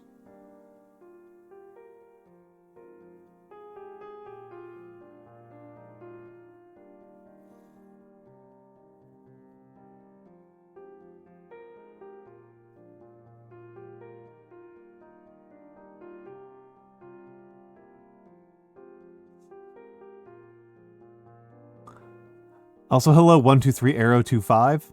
Hello, hello, hello.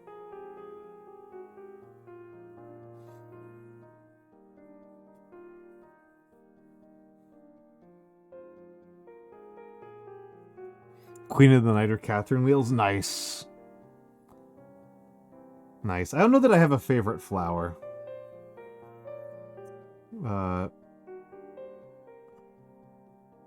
I'm very, very, like, dilettantish about it. I'm sure that there are some people out there who are like, oh, this guy says he likes flowers, but he can barely tell, like, a lily from a tulip. And it's like, well, I didn't say I love them. I didn't say I'm, like, a flower enthusiast. I just like them. I think they're pretty.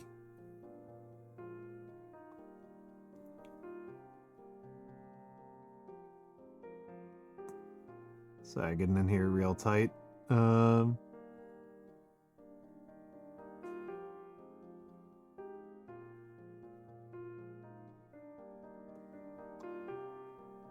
There we go. Okay.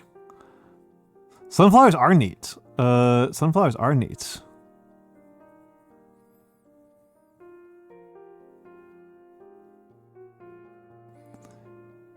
You like flowers? Name every flower. I think dandelions are neat. I'm not gonna lie. I'm not gonna lie. I actually kind of enjoy the fact that dandelions transform from being like yellow to like this kind of like yellow flat flower to being like a sphere. Yeah, you can make coffee from dandelion roots. I don't know if it's caffeinated.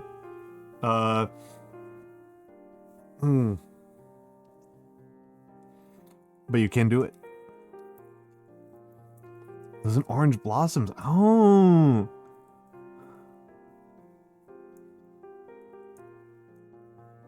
Dandelion.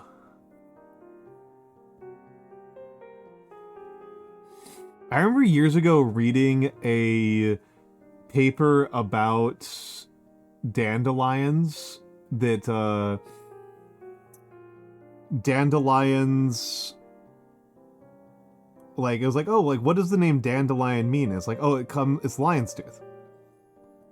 And I just heard that, I was like, oh, that makes absolute perfect sense. Dent de Leon, right? Like, that makes perfect sense. It's a French tooth of the lion, Dent de Leon. And then it was like, but actually the etymology of this is contested, and I'm just like, what? Like, what's the contestation? Like, what's like a...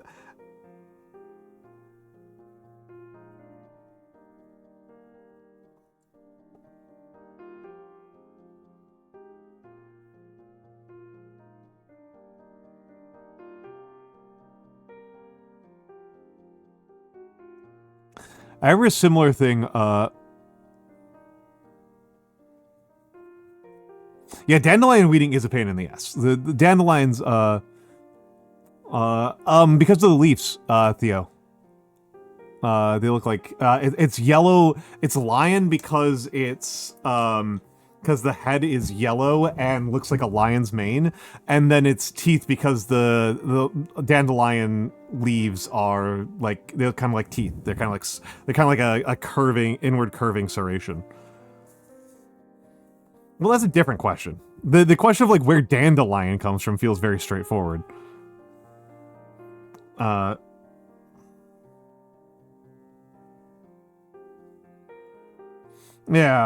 There was a similar thing where like the conventional etymology for China is from Qin, right? From the Qin dynasty. But then there's like one guy out here who's like quixotically tilting at the windmill of being like, no, it actually comes from like the word like yan via Sogdian or some shit. And I'm like, what the hell is happening here?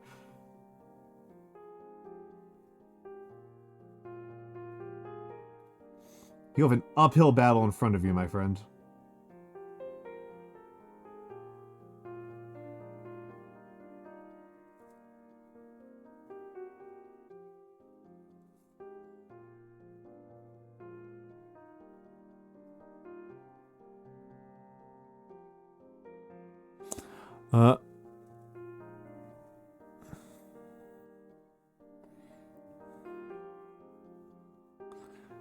Snow on the mountain. But yeah, bamboo weeding is a nightmare. And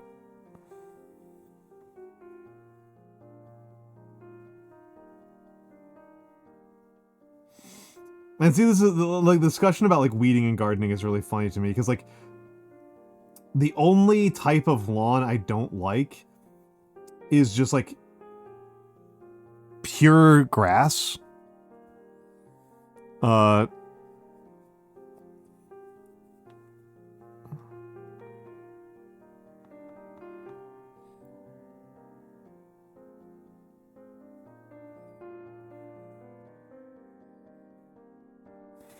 And so like the idea, like my experience with plants is like in keeping indoor plants, where like just keeping them alive at all is a pretty challenging contest. So like if the plants want to stay alive, I am happy to just like let them go nuts.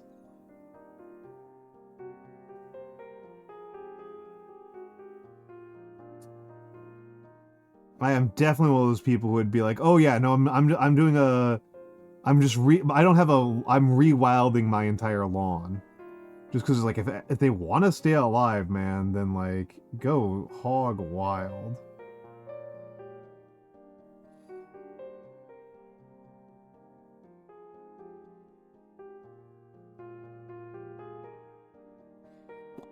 Yeah, orchids are very delicate, yes. I've only had one type of plant that I am able to consistently keep alive, and that's crotons. Which is fortunate because I really like crotons.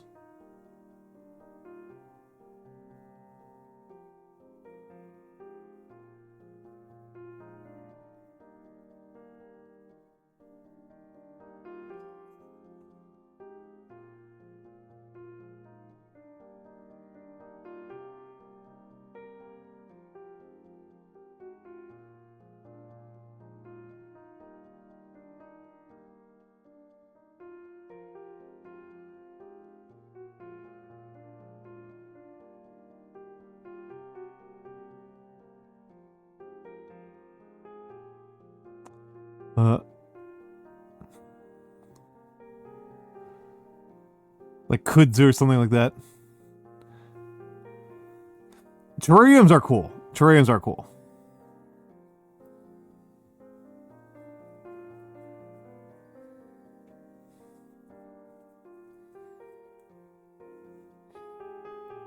Yeah, Chakray, I'm with you. Just let him.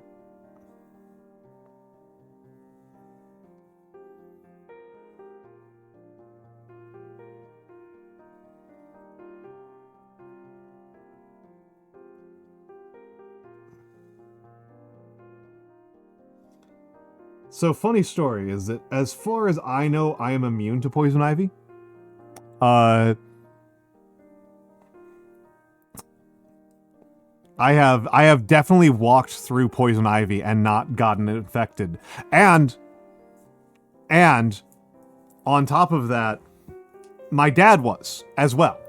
My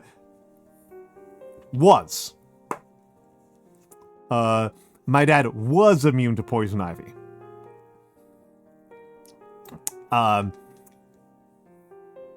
Was. And so the thing that happened with, well, here's the thing, Blue, I haven't tested it in a long time. I have definitely walked through poison ivy and been unaffected, but I still avoid it because my dad was immune to poison ivy. And also, hello, Goroth. And hello, Scarlet X Succubus. Hello. And then one time he was mowing the lawn in his late 20s and went over a bunch of poison ivy like he always did. And then he was bedridden. Well, it aerosolized it.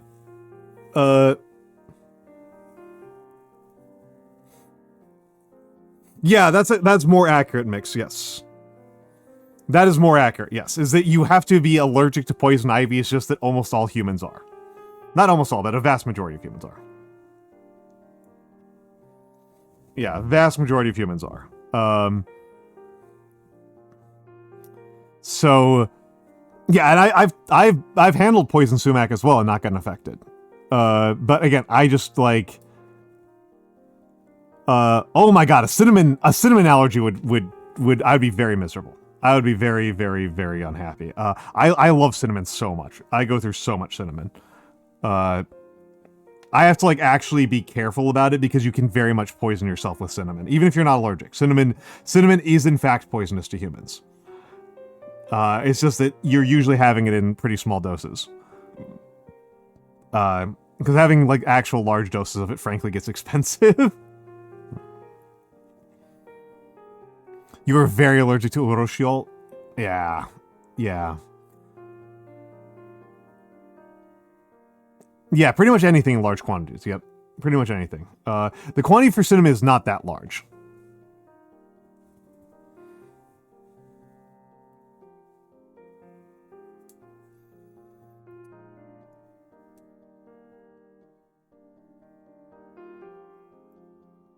But yeah, like I said, I am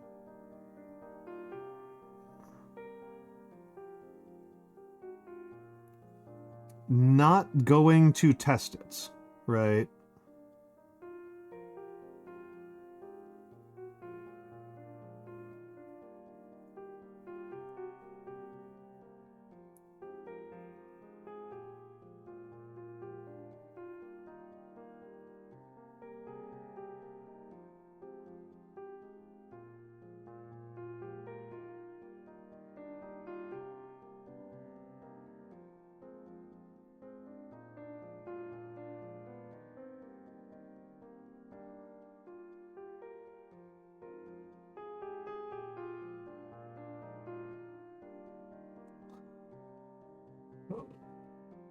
Sorry, I'm walking a little bit here.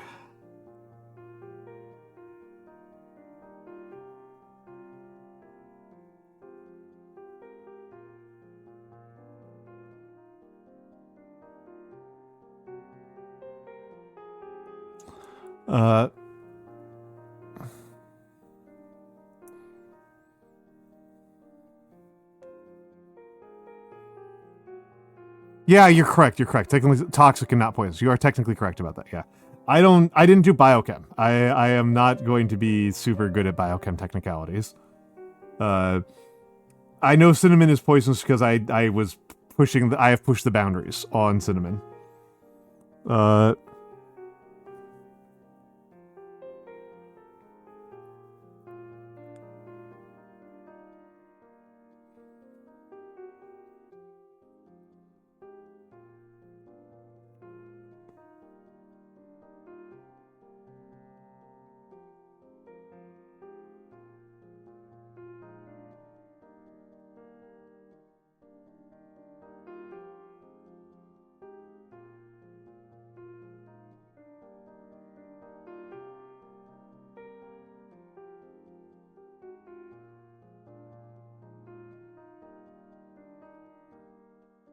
Okay. Low level. I mean, what it does is it damages your kidneys and liver. I think it's actually mostly your liver. I think it does liver damage, which is I don't know what that looks like in low quantities. Like I guess you get jaundice eventually. But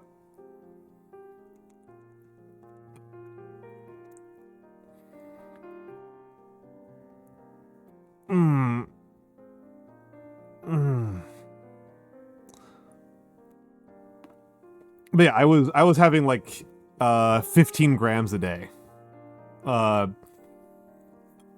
Which like the safe limit's like 5.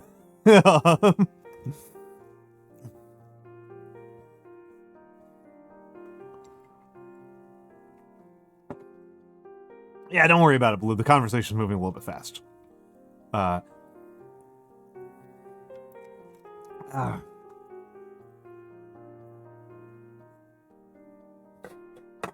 Was with you and having like 3x. I don't know, man. I like cinnamon a lot. I do like cinnamon a lot. I do like cinnamon a lot. I was on like the reasoning why I was doing that, the reason why that happened is that this was when I was like really working on my weight loss. So I was running a like 1,000 plus, a very strict 1,000 plus calorie deficit, and also running like a lot. Running like 70 kilometers a week.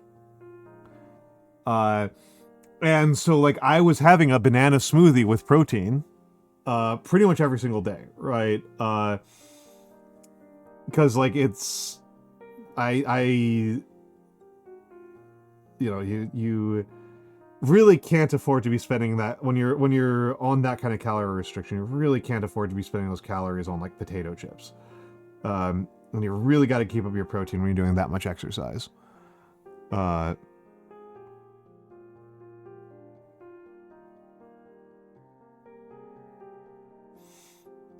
And my favorite taste combination in terms of things that would get like protein powder in was bananas with cinnamon. And people were people were worried that I was like going to get potassium poisoning from the bananas. And I looked into it and was like, absolutely not, no way. And I was like, well, I've heard about cinnaminosis, cinnamon poisoning. I looked into that. I was like way over the limit on that. It's like, okay, I need to like do some variations here.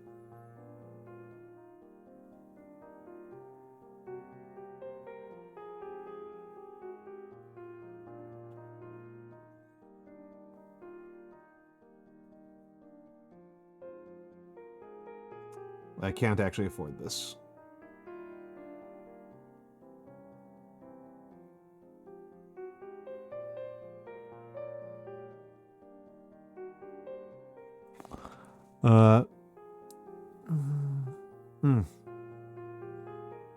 I don't know what Thought Emporium means here, Theo.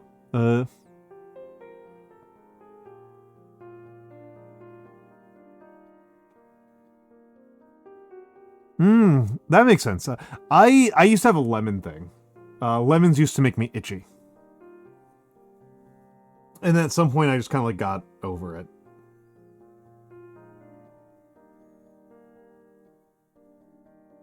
And now I actually use lemon fairly frequently.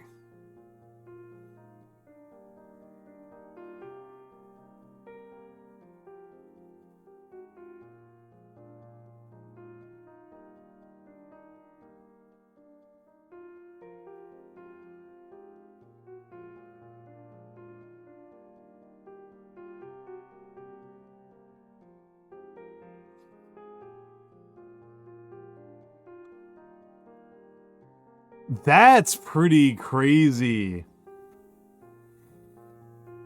That's pretty nuts, Theo.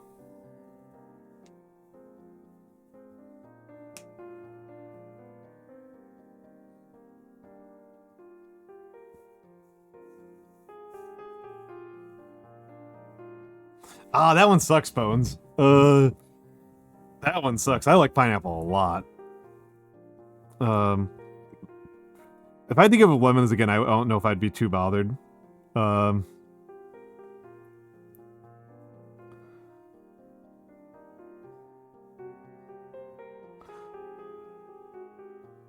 Pineapple would sting.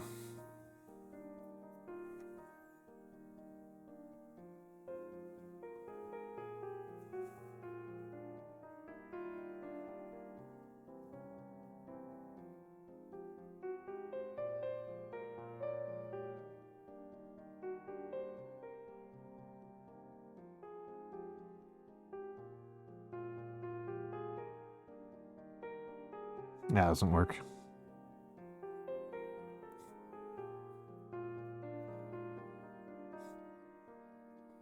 Yeah, because it's digesting you.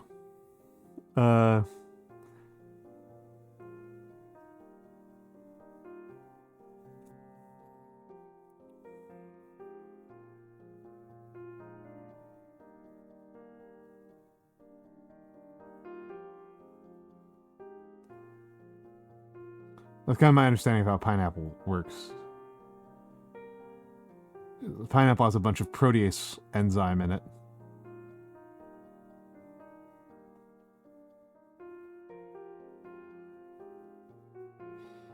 Doing a little bit of palate mixing.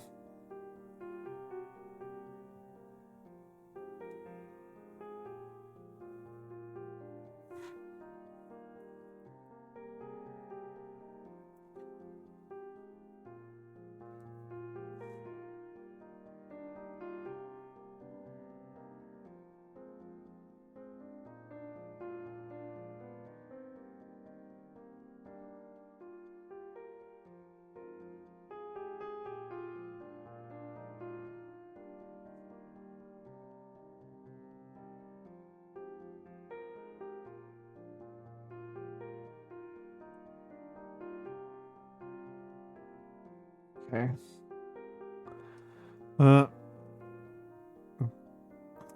Oop. The arm's actually looking pretty good. It's the pommel that I'm not feeling as good about.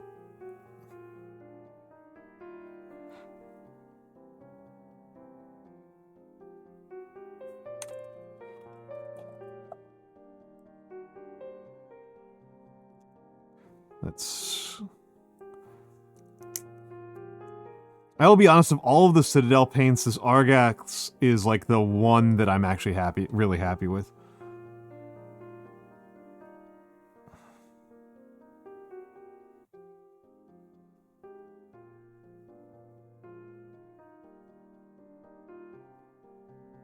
This stuff I'm very happy with.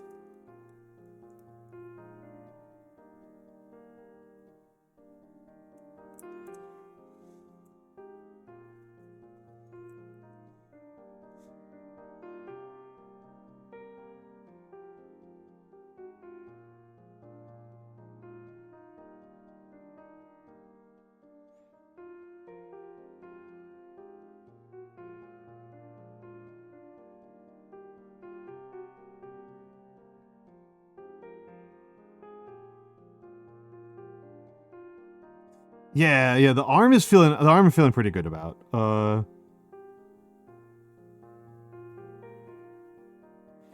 I'm really glad I broke it off.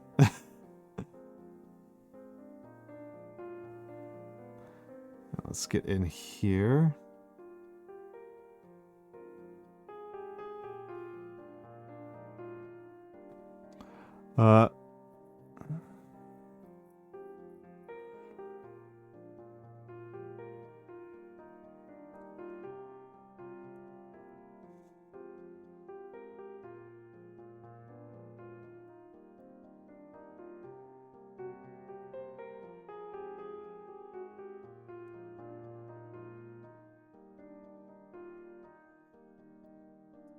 I feel like chat's gonna know this better than I will, but like I kind of had the impression / understanding that like lactose tolerance is something that you can lose, right? That like I probably am not lactose tolerant anymore.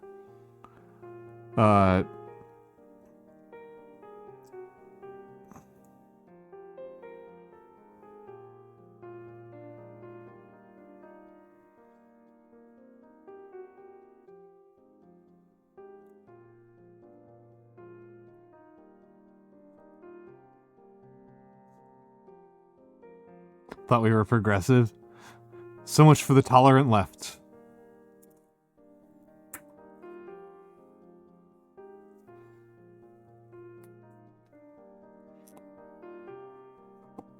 I need to double check what that list was.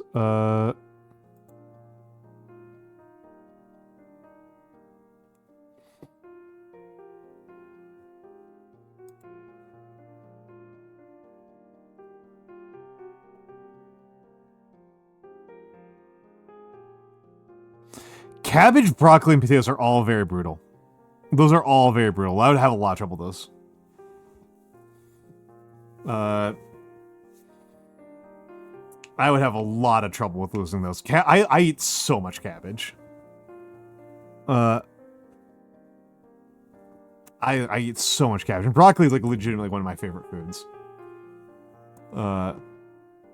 Just flat out one of my favorite foods. Of those, I think actually potato is probably the easiest one for me. I like potato a lot, and it's in like everything that Americans make, but like, I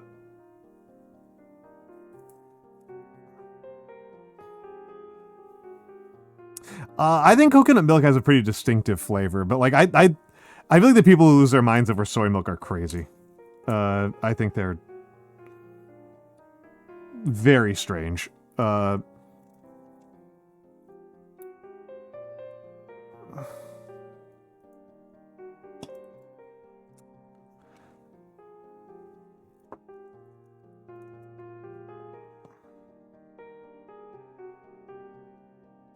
Okay, we're gonna try reattaching the arm again.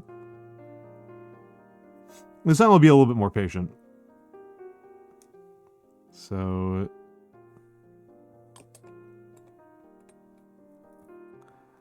let's...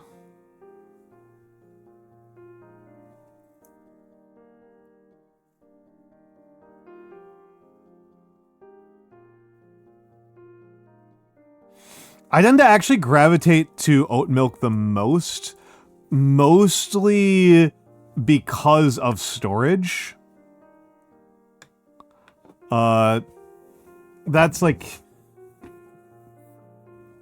the oat milk is the one that's the easiest one from a storage perspective. Well, the reason why oat milk winds up being the easiest one for storage, I really don't use plant milks very much. I only use them for baking. I really just use them for baking, and that's infrequent enough that I never actually want to buy like a liter. Coconut milk also I cook with for like curries. I use like cans for curry. I don't use it for like general purposes. But I use oat milk for baking, and that means that you're using in such small quantities that if you buy like a liter of it, it just goes bad. You need to buy like, I really want to buy like 200 milliliters at a time is like the amount that I'll go through before it goes bad. And you can't really buy that. So what I end up using it for is, what I end up doing is I actually just keep the oats. I just keep dry oats. And then I make oat milk as needed from oats.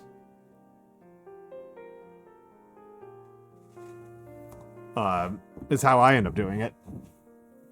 Which I haven't actually done in a while because I haven't been baking nearly as much. But yeah, like the oats, just dry oats store forever. Oh, horchata's great. Horchata's a wonderful, wonderful dish. I didn't have horchata until a couple of years ago, and I think it's delightful.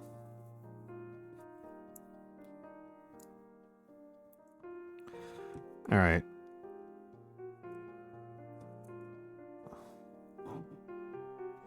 Honey and fish? Ah, yeah.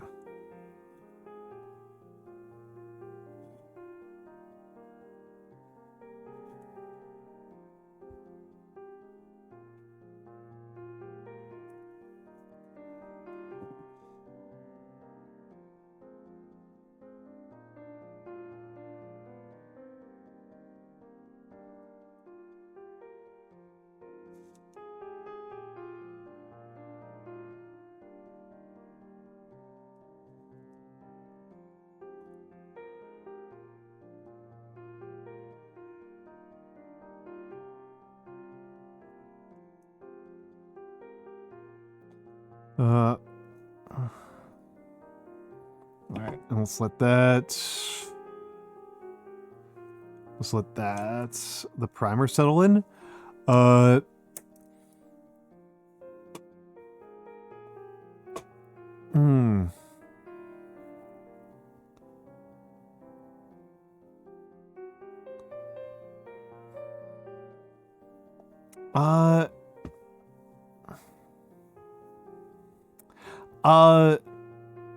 You're allergic to honey. How is agave for you, Blue? For that purpose, right? Because my experience with the difference between honey and agave is that unless you really want that flower pollen flavor, unless you really want that flower pollen effect, if you really want the bodiness and the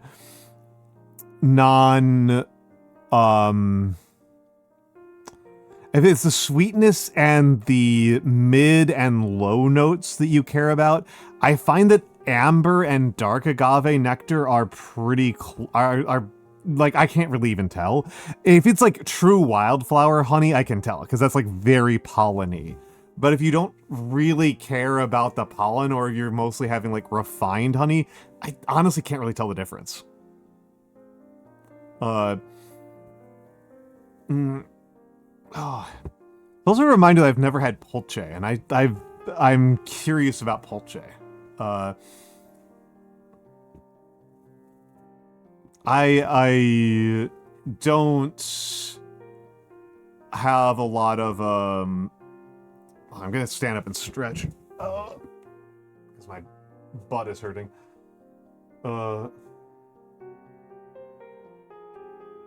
Holy crap, I'm stiff. Hold on a second. I've got to do like a whole big stretch here. Shoulders back.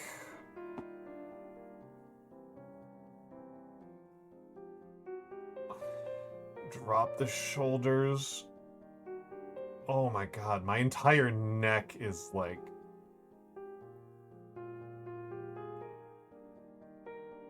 Wow. That is a lot. Okay. But yeah, yeah, I hate when you say it, I'm like, ugh. Well, and I was trying to do like the truly proper good posture, right? Of like shoulders back and low, which I always find makes me like really goofy. But also I disagree with almost everyone else on the planet about what I look like. So, you know, I guess that's expected.